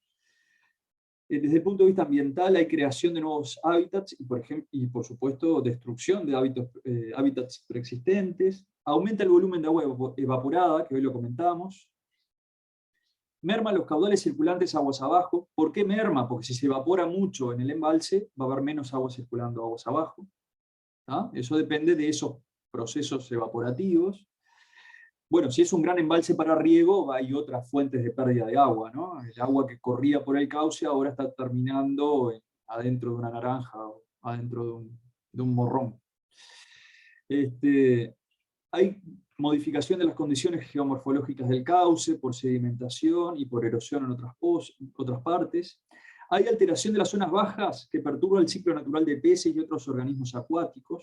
Hay alteración del corredor ecológico natural. ¿A qué me refiero con esto? Que la afectación no es solo donde se construye el embalse, afecta al sistema lótico aguas arriba y aguas abajo. Por ejemplo, genera una fragmentación que impide o puede impedir la migración de organismos, que su ciclo de vida esté asociado a poder nadar a lo largo, longitudinalmente, hacia aguas arriba o hacia aguas abajo en un embalse. Y esto, por ejemplo, puede hacer desaparecer especies. Nosotros tenemos 3 embalses encadenados en el Río Negro, y hay especies migradoras que ya no se encuentran más, por ejemplo, en el río Tacuarembó, ¿tá? Que es arriba del tercer embalse. ¿Tá? Por ejemplo, el dorado ya no está más aguas arriba, o el surubí, esas especies grandes migradoras del sistema Paraná-Uruguay, ya no están más aguas arriba, porque los embalses no están construidos de forma de que posibiliten el que esos organismos puedan remontar los embalses. Entonces, como no remontan más, y aguas arriba, los organismos que quedaron cuando se construyeron los embalses, no son capaces de cumplir su ciclo de vida, porque son organismos que su ciclo de vida involucra migrar a grandes distancias. Entonces, no están más, esos peces no están más. Y eso sin duda es un efecto colateral, ¿no? Fragmentación de hábitat, sin duda. Puede tener otras consecuencias, hasta en la migración de semillas, y que la zona riparia desde el punto de vista florístico se empieza a diferenciar. ¿Por qué? Porque los transportes, imagínense el transporte de semillas en un embalse, va a estar muy asociado al viento, ya no va a ser tan unidireccional, vinculado a la corriente hacia aguas abajo, sino que va a tener la capacidad de colonizar hacia aguas arriba a través del viento, el tema de las semillas. Entonces lo que pasa muchas veces es que los embalses, la flora riparia tiende a irse diferenciando con el tiempo, y a generarse comunidades diferenciadas en embalses en cascada en un sistema fluvial.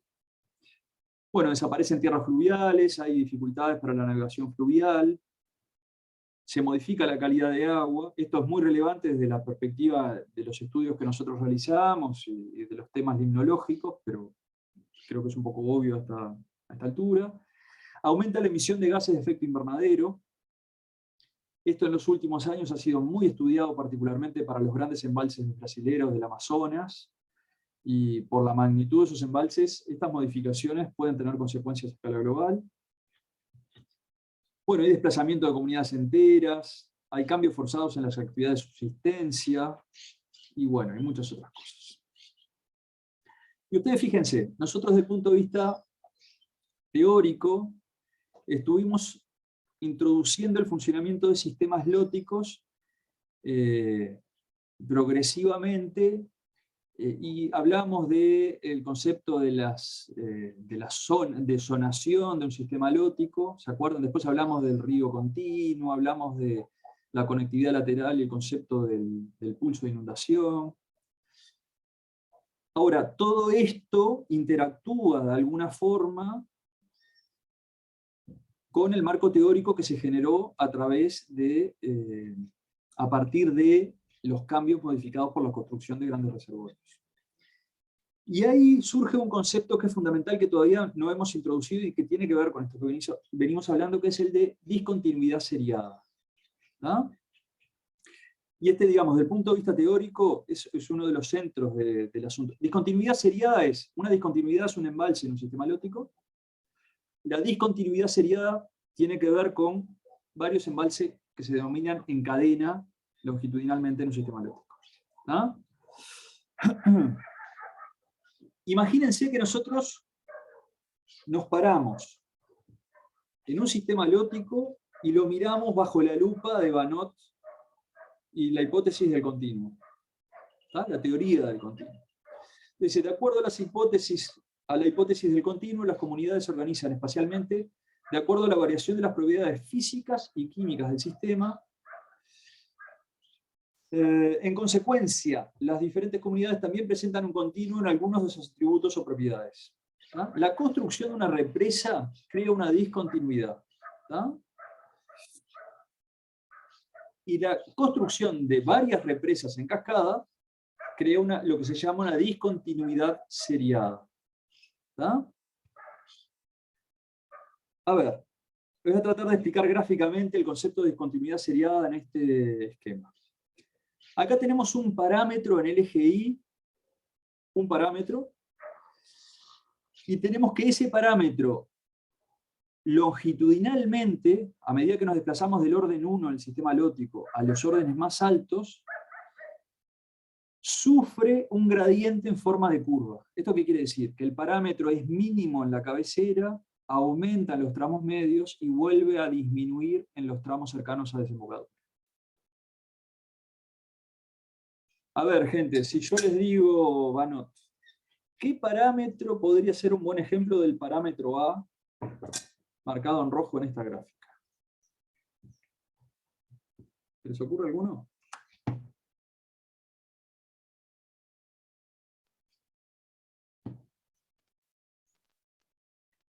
La parte más alta de ese parámetro, o sea, el máximo, el valor máximo coincide con la última represa, ¿no? O Ah, sea, no. sí. Pero pará, porque te aclaro algo.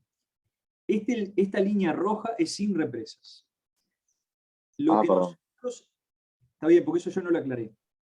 Va a haber una modificación del gradiente longitudinal de este parámetro con represas y va a ser la línea que aparece acá abajo con los trazos discontinuos. Pero entonces, lo que yo les planteo como consulta, como búsqueda, es el río sin ningún embalse. Tiene un parámetro que tiene un valor bajo en la cabecera, en la desembocadura, y un valor alto en los tramos medios. ¿Se les ocurre algún parámetro que pueda variar así, naturalmente? Ay. La producción primaria. La producción primaria podría ser perfectamente, ¿no? La autóctona. Claro, o sea, pensando en lo de que era heterótrofo, después autótrofo y después nuevamente heterótrofo. Y ahí tenemos ese cociente producción sobre respiración, ¿no? El metabolismo, medido como el cociente P sobre R, podría tener este tipo de gradiente. Esperaríamos, según Banot, que tenga este gradiente. ¿Está? Ahora, imagínense, esto puede ser un ejemplo de algo que se modifique así. Imagínense que otro parámetro ambiental puede tener una curva diferente a esto. Puede no tener, no todos los parámetros ambientales tienen sus picos máximos en los tramos medios. Si yo me fijo turbidez del agua, yo esperaría que vaya aumentando a medida que aumente el orden. O sea que esto es específico para cada parámetro, no hay una conclusión general para todas las condiciones del ecosistema. Ahora, lo que dice esta teoría que es de Ward, ya lo hemos nombrado más de una vez, el concepto de discontinuidad seriada, lo que plantea es que si se construyen en este caso 3 embalses, fíjense, en las cabeceras y en los tramos medios, este parámetro que podría ser P sobre R va a sufrir cambios a nivel de donde se construyen los embalses, pero esos cambios también van a ir a zonas muy alejadas de donde se construyen los embalses. O sea que la construcción de embalses en un sistema lótico va a tener consecuencias en todo el sistema lótico, mucho más allá de donde se hacen los embalses, donde se hacen los diques y donde se inundan campos. Acá se está hablando, a ver, el pico lo esperaríamos que correspondería en un orden 5, y el nuevo pico, ¿esto qué quiere decir el nuevo pico en este ejemplo? Sería un sistema autotrófico, aparecería recién en un orden 10. ¿Se entiende esto? ¿Por qué? A ver, ¿por qué era que la mayor producción autóctona ocurría en los tramos medios de un sistema lótico? Porque había un balance adecuado entre disponibilidad de luz y disponibilidad de nutrientes. ¿Se acuerdan? Sí. Estos embalses puede ser que estén disminuyendo la cantidad de nutrientes que circula hacia aguas abajo. ¿Por qué? Porque se pierde mucho material por sedimentación dentro de los embalses. Se pierde, baja la carga de nutrientes, son como trampas. Baja, y bueno, entonces capaz que por esa causa la productividad del sistema puede bajar y recién vuelvan a recuperarse los niveles de nutrientes cuando el sistema ya tiene orden 10. Pero ¿por qué ahí tiene mayor producción primaria autóctona que el río natural, en el mismo orden? No te entendí. O sea, acá en rojo estaba el río sin hacerle los embalses. Sí. Pero en el mismo orden, en el orden 10, tiene el que no tiene embalses tiene menos producción primaria. Tiene menos producción primaria porque acá el agua, suponete que fuera más turbia, entonces está limitada por luz. ¿Tá? Ahí va. ¿Tá? Porque en general te acordás que en los tramos más bajos de los sistemas lóticos, continuos, ¿no? Continuos, que era la propuesta de Banot, vos ibas a tener, acá arriba ibas a tener limitación por luz y por nutrientes, en el medio ibas a tener un balance adecuado de luz y nutrientes, y en los tramos más bajos ibas a tener muchos nutrientes, pero limitado por luz. Esa es la propuesta de Banot. Entonces vos acá esperarías que el agua sea muy turbia, porque ¿no? está barriendo, entre comillas, integrando una cuenca muy grande, y vas a tener suficiente carga de nutrientes siendo transportada. En estas condiciones, en las condiciones con 3 enlaces encadenados en estas posiciones, en este sistema en particular, y esto ya no es trasladable a la generalidad, vas a tener condiciones en donde la producción es mayor, y eso involucra seguramente mayor disponibilidad de luz y de nutrientes, o un balance adecuado entre esas dos variables. O sea, ¿Ah? ¿qué puede haber pasado ahí? Por ejemplo, que haya más transparencia porque se decantaron sedimentos en En los 3 embalses. Si Ahí fueran va. estos 3 embalses en conjunto, puede haber sido una trampa muy eficiente de sedimentos, y por lo tanto, vos lográs que el río de orden 10 sea más claro, más transparente, menos turbio que lo que era antes. Porque tenés una trampa intermedia que antes no existía. ¿Ah?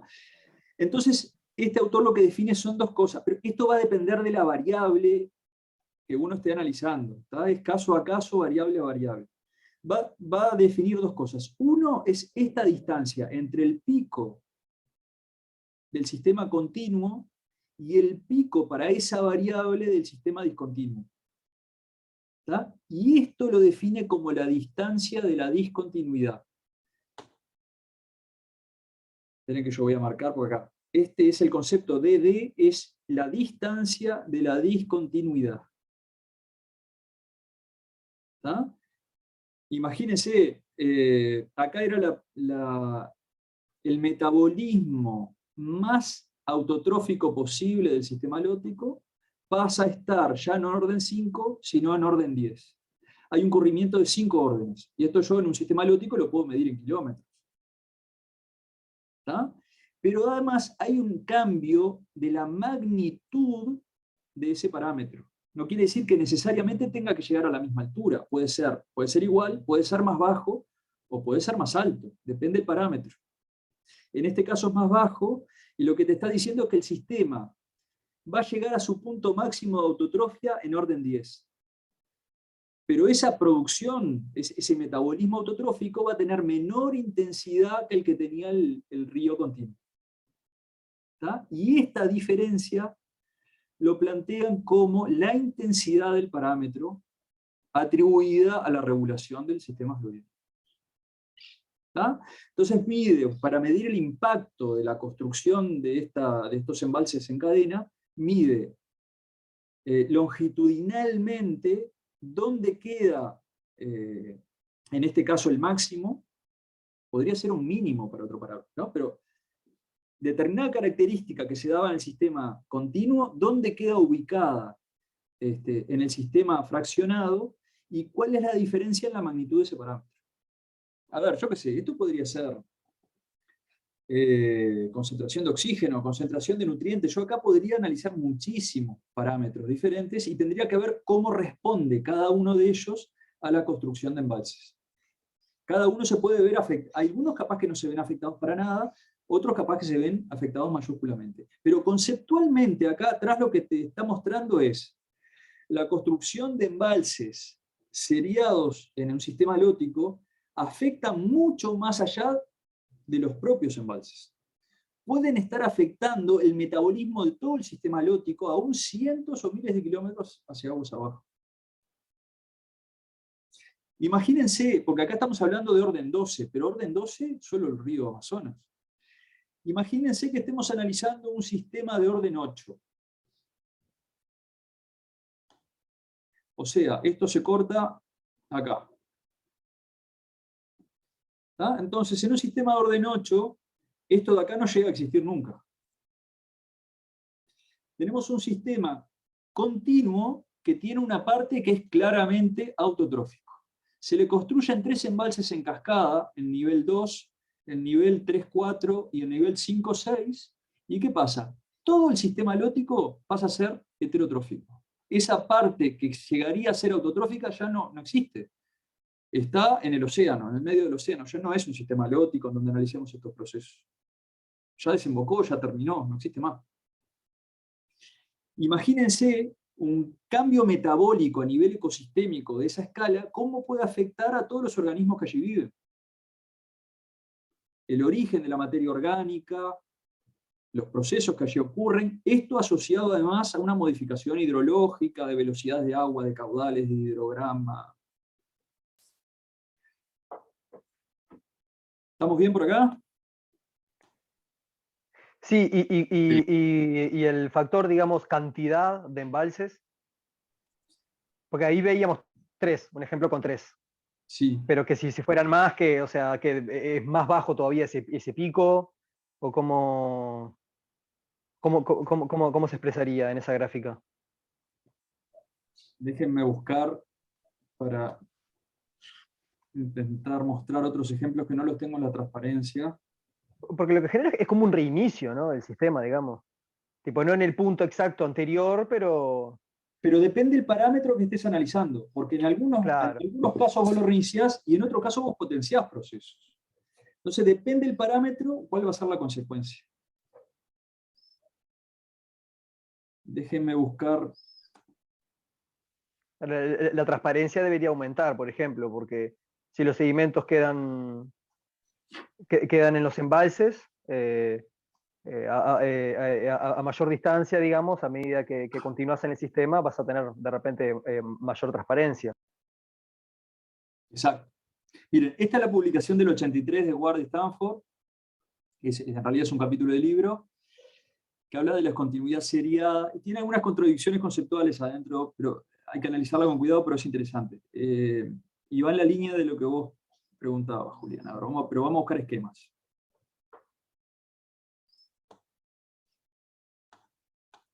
¿Por qué le digo que tiene algunas contradicciones conceptuales? Porque es un artículo que habla de discontinuidad seriada. La discontinuidad seriada es hablar de varios embalses, y los ejemplos que ponen un solo embalse. Entonces, ojo. Esto es discontinuidad, pero no es seriada, es discontinuidad seca. Estos esquemas. Fíjense, acá tenemos un cociente entre materia orgánica particulada gruesa y materia orgánica particulada fina. Tenemos ese cociente, cómo varía longitudinalmente en el sistema halótico. A ver, esperen que voy a mirar abajo. Ven acá, acá tenemos los órdenes, ¿no? Del 1 al 12, después se repite del 1 al 12 y del 1 al 12. Son como 3 ríos, y lo que está tratando de ver es qué pasa en este cociente si el enlace está en la cabecera, si está en tramos medios o si está cerca de la desembocadura. Entonces fíjense, la línea continua es el sistema continuo, valga la redundancia, y nunca se modifica en ninguno de los 3 casos, porque no hay embalse, siempre el mismo. Es la comparación con el sistema no fragmentado. Si el sistema está fragmentado cerca de la cabecera, fíjense lo que nos dice este esquema que pasa con el cociente de materia orgánica particulada gruesa respecto a fina. Cae abruptamente, cae. ¿Por qué? A ver, ¿qué significa este parámetro? ¿Cómo leerían esto? Estamos analizando solo el primer grafiquito. Se pierde materia orgánica particulada gruesa. Queda retenida. Exactamente. Uno esperaría en un sistema halótico no fragmentado que en la cabecera la materia orgánica particulada gruesa sea relativamente importante su aporte, ¿no? Su presencia. Porque es lo que decíamos aquello de cursos de agua estrechos bajo la sombra de los árboles, y por lo tanto la producción in situ no va a ser relevante, pero sí el aporte de hojarasca. Ahora, si vos generas un embalse ahí e inundás todo, eso, si tenés un gran espejo ahí, lo que va a venir de afuera va a disminuir mucho relativamente. La materia orgánica particulada gruesa va a caer y lo que llegue al embalse, además, va a quedar retenido en el embalse. Ahora, fíjense, un embalse en cabecera modificaría muchísimo este cociente desde ahí hacia aguas abajo. No hacia aguas arriba, pero sí hacia aguas abajo según este esquema. Ahora, si es en un tramo medio, el impacto que se genera es mucho menor. Y si es cercano a la desembocadura, según este esquema es nulo. No hay impacto. Ahora, fíjense en el segundo caso. Acá tenemos el cociente metabólico.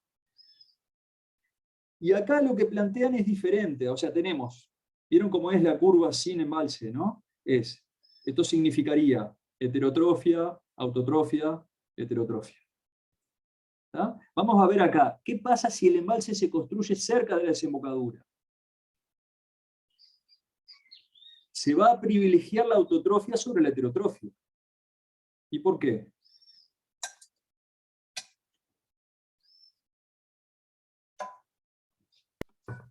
La sedimentación y la disponibilidad de luz, capaz, en el embalse. Sí, y el aumento de tiempo de residencia del agua. Y el aumento.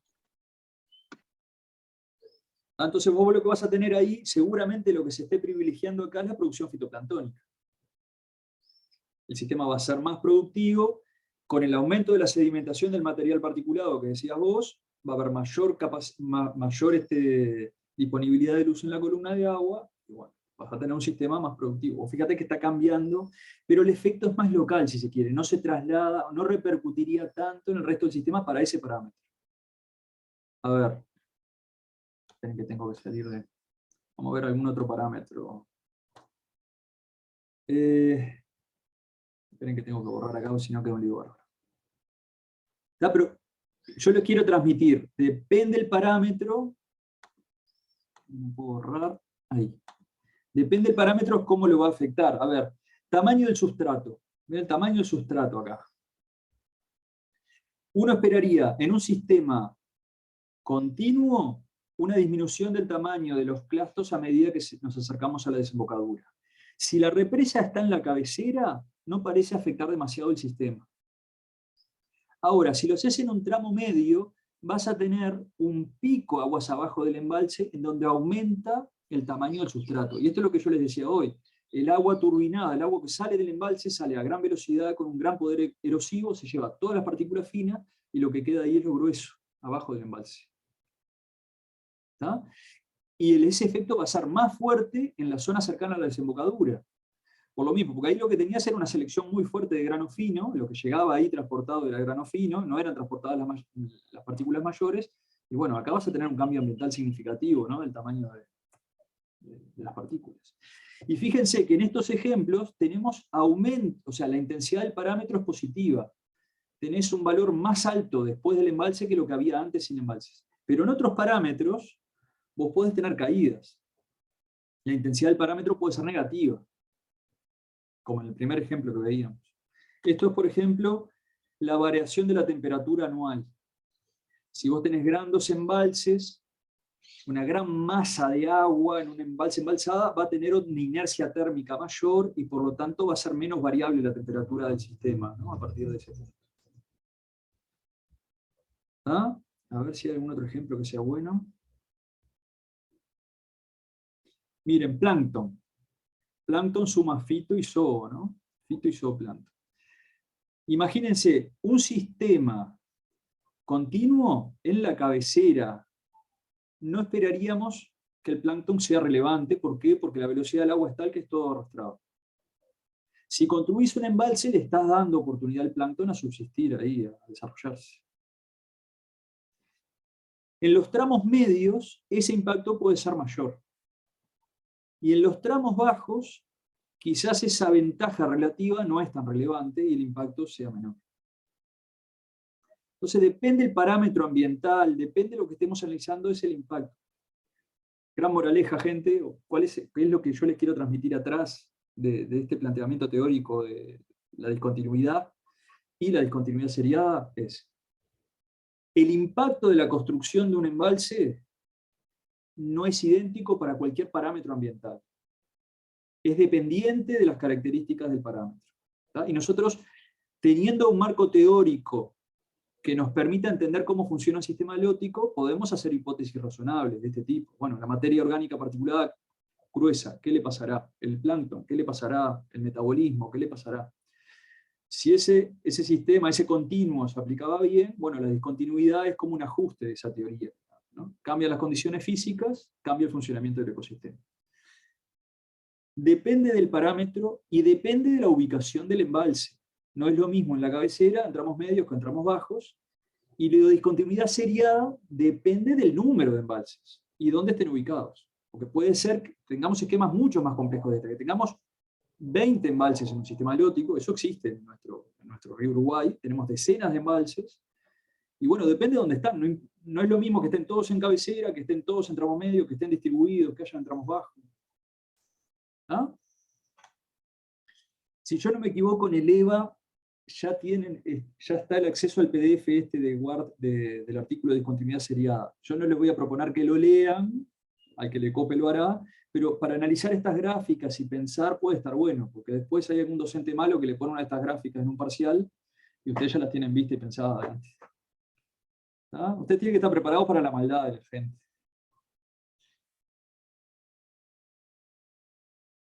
Bueno, permítanme ver cuántas diapos quedan y cómo nos manejamos en el tiempo.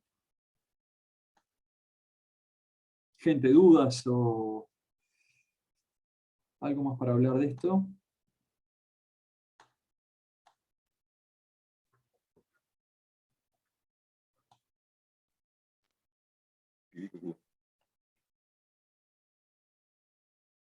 Bueno, este esquemita es muy simple.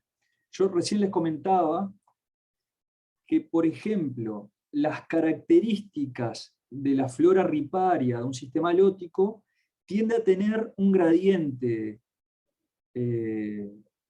fluido, vamos a decirlo así, solo porque no me sale la palabra más adecuada, un gradiente gradual, para no ser redundante, ¿no? Hay una gradualidad en el cambio de la composición florística desde la cabecera a la desembocadura. Pero si vos construís embalses, cada uno de estos embalses va a tender con el tiempo a diferenciarse del resto. Y eso tiene que ver con las posibilidades de dispersión de los propágulos.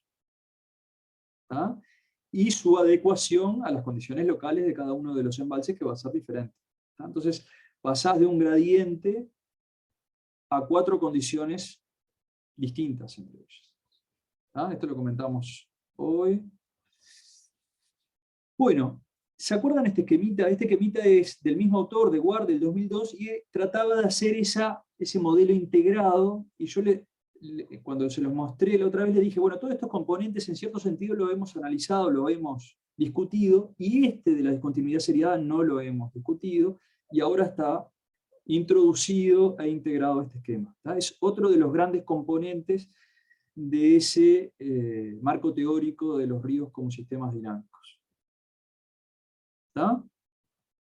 ¿Se acuerdan? Esta fue la última propuesta integradora que se hizo antes de las propuestas de Benda del 2004 y posteriores, en donde dijeron, todo esto en muchos casos no me sirve para nada y tengo que arrancar con una perspectiva diferente. ¿Tá? Gente, para cerrar en unos minutos, esto es un poco más anecdótico. Ya les comenté el tema de grandes especies como el dorado, este es el dorado, el Salminus maxillosus, o brasiliensis de Uruguay, que es un predador tope del sistema Uruguay-Paraná, que es un migrador, y que ya no se encuentra aguas arriba de la represa de Palmar, del embalse de Palmar.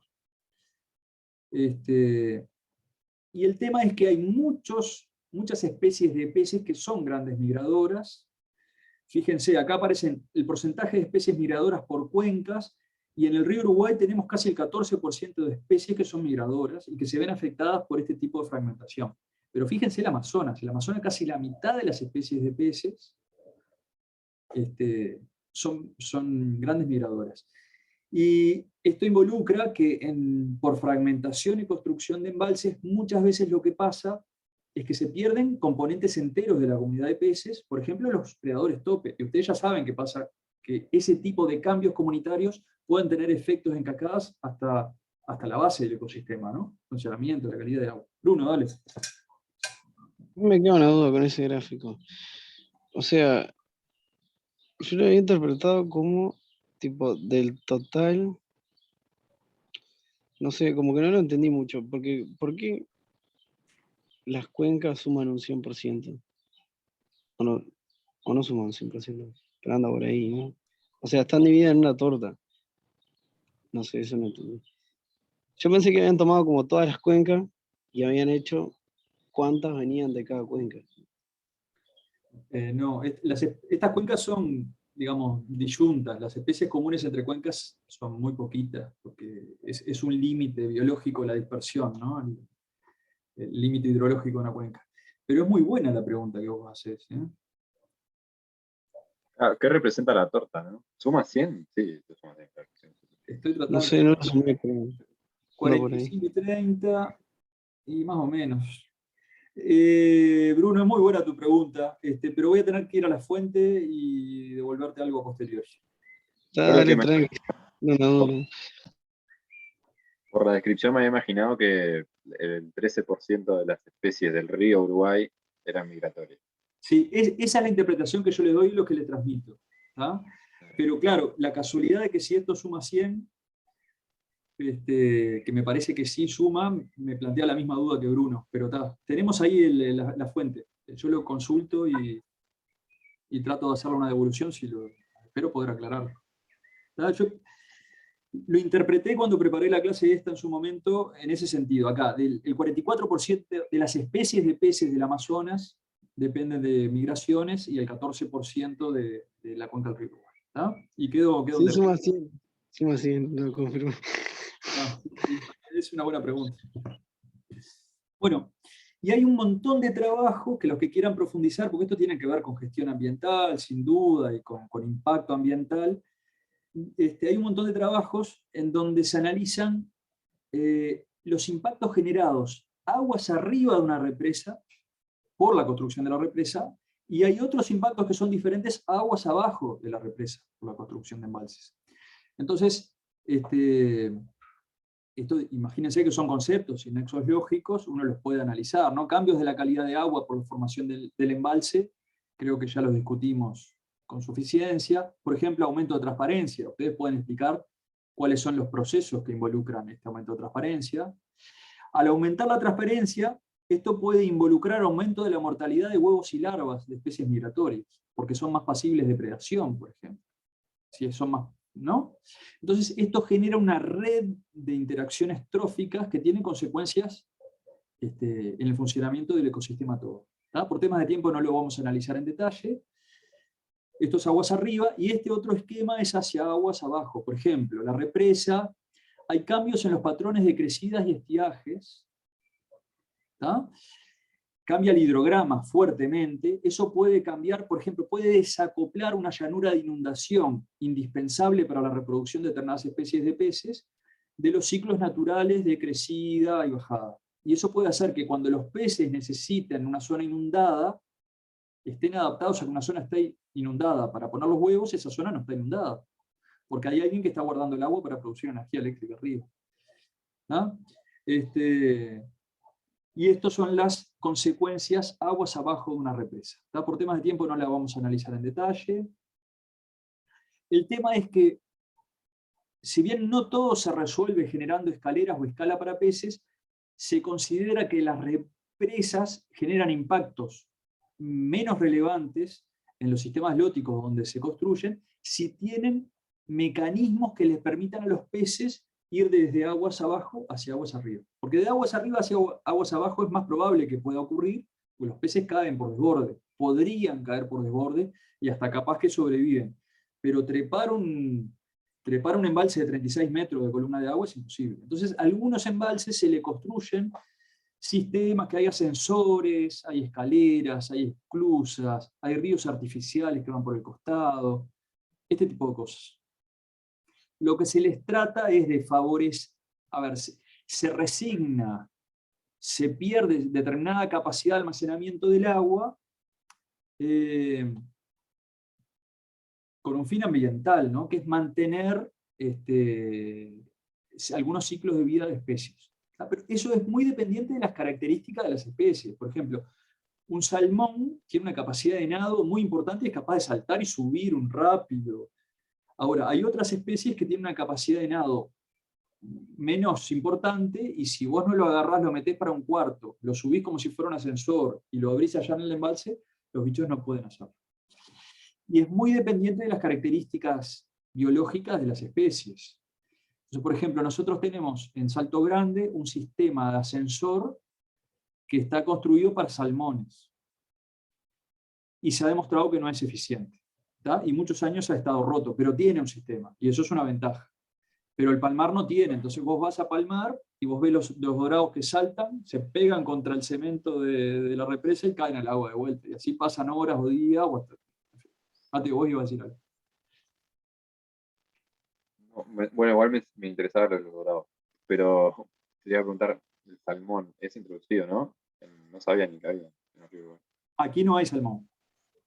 ¿Y qué especie dijiste en la represa de Salto Grande? Sí, porque lo que pasa es que la represa Salto Grande es la copia de un diseño de una represa que fue diseñada para Italia. Y acá vino y se armó igual. Ese paquete tecnológico se construyó acá y está adaptada para especies que acá no existen. El tema. ¿Ah? Esto fue en los 70, o sea, no. En fin, no. ¿Ah? No sé si... ¿Y hay especie que le sirva de casualidad? Hay estudios, sí. Lo que se plantea es que la eficiencia es muy baja. O sea, permite pasar peces, sí, pero bueno, no llega a contrarrestar los problemas de la fragmentación, de la migración por la construcción de la represa. Hay estudios, no lo recuerdo de memoria. Ahí estaría bueno después si quieren contar más ejemplos de especies migratorias de Uruguay, a ver qué les pasa. Yo te puedo nombrar las principales, Néstor, ya te dejo.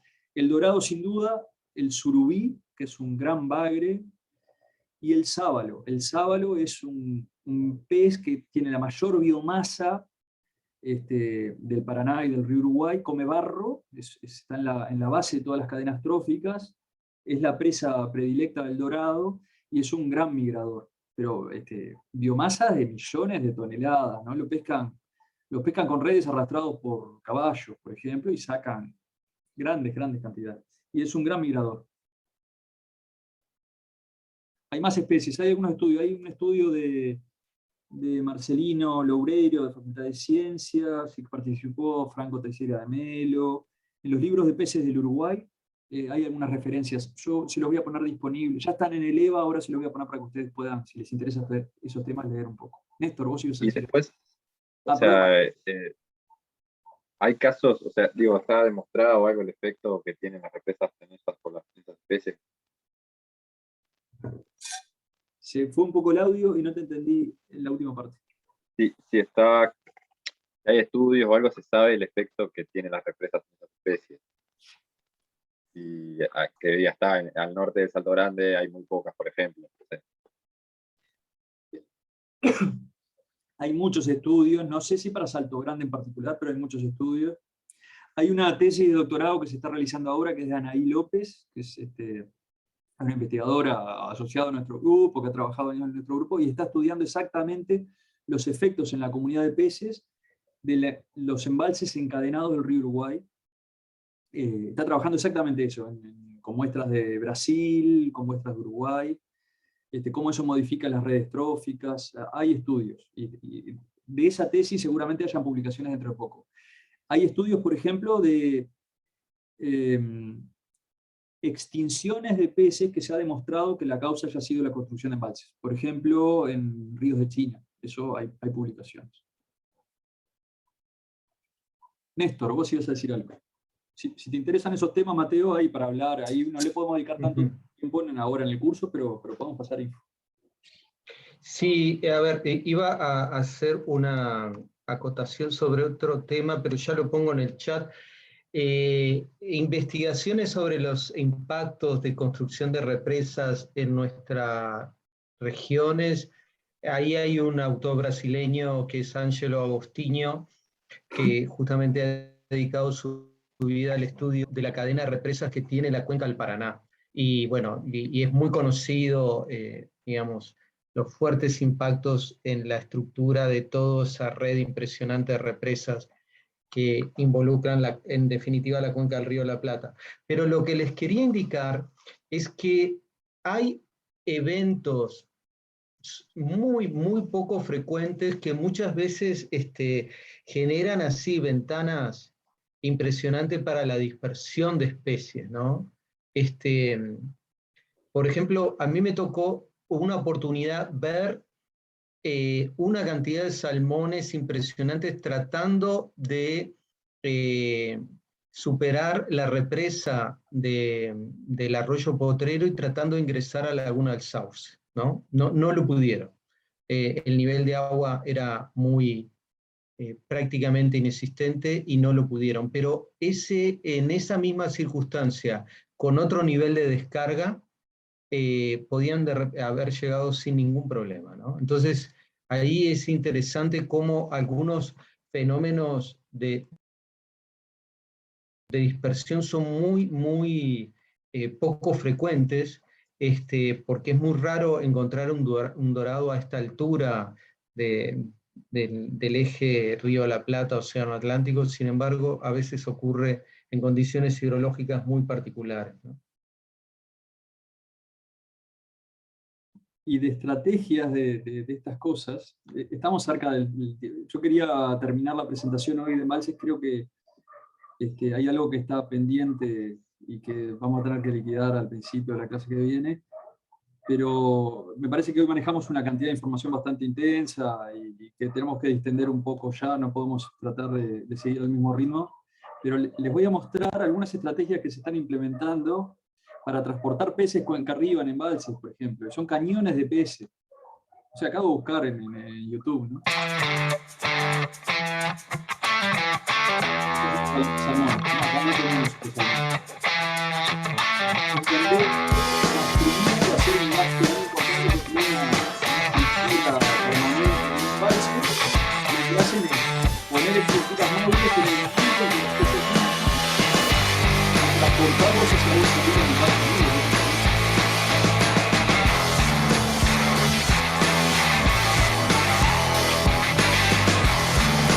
Esto ha tenido bastante desarrollo en los últimos años, bueno,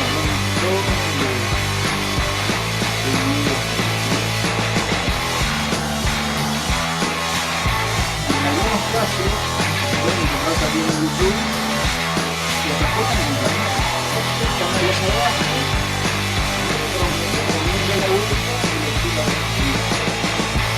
esto, si se quiere, es un poco tiene que ver con una nueva agenda ambiental en donde se trata de trabajar sobre los impactos ambientales de los embalses, que de repente en el momento de la construcción no fueron previstos, y bueno, son a posteriori, hay demanda social, hay demanda ambiental, hay otros requerimientos, y se empieza a trabajar sobre la temática. ¿No? Pueden encontrar cosas muy nuevas. O sea, fue todo manual, básicamente. ¿Todo manual eso? En gran medida. Esa experiencia sí, pero pueden encontrar de todo. A ver, por ejemplo, hay lugares del mundo en donde hay normativas, en donde se establecen caudales ambientales y se exige que cualquier embalse de este estilo tenga que tener un pasaje para peces adecuado a las condiciones de las comunidades locales de peces. Yo qué sé, en Dinamarca, por ejemplo, no hay grandes represas hidroeléctricas, pero la represa hidroeléctrica que tiene un pasaje de peces, y son como una serie de lagunitas, con unos canales cortitos. Entonces el esfuerzo que hace el pez, las capacidades de nado le permite llegar de una lagunita a otra, ir subiendo, y ellos tienen calculado cuál es la capacidad de generación que se pierde ahí, con tal de mantener los flujos hacia un lado hacia el otro del pez. Pero imagínense el nivel de fraccionamiento de estos grandes cursos, pero imagínense cualquier camino en cualquier arroyo de nuestra campaña, en donde muchas veces los caminos terminan generando fraccionamiento de los hábitats y limitaciones para la migración de los peces, ¿no? De repente de escala menor que esto que estamos hablando acá. Bueno, Bruno se nos fue. Gente, estamos en hora. Yo les mando saludos. La semana que viene empezamos con humedales. A mí me hubiese gustado llegar hoy con alguna propuesta concreta de fechas de actividades, pero vamos a cambiar con esto y nos comunicamos. ¿Está? Si podemos antes del jueves, como para que usted planifique. ¿Está? Buenas. Chau, chau. Impecable. Muchas gracias. Que pasen bien.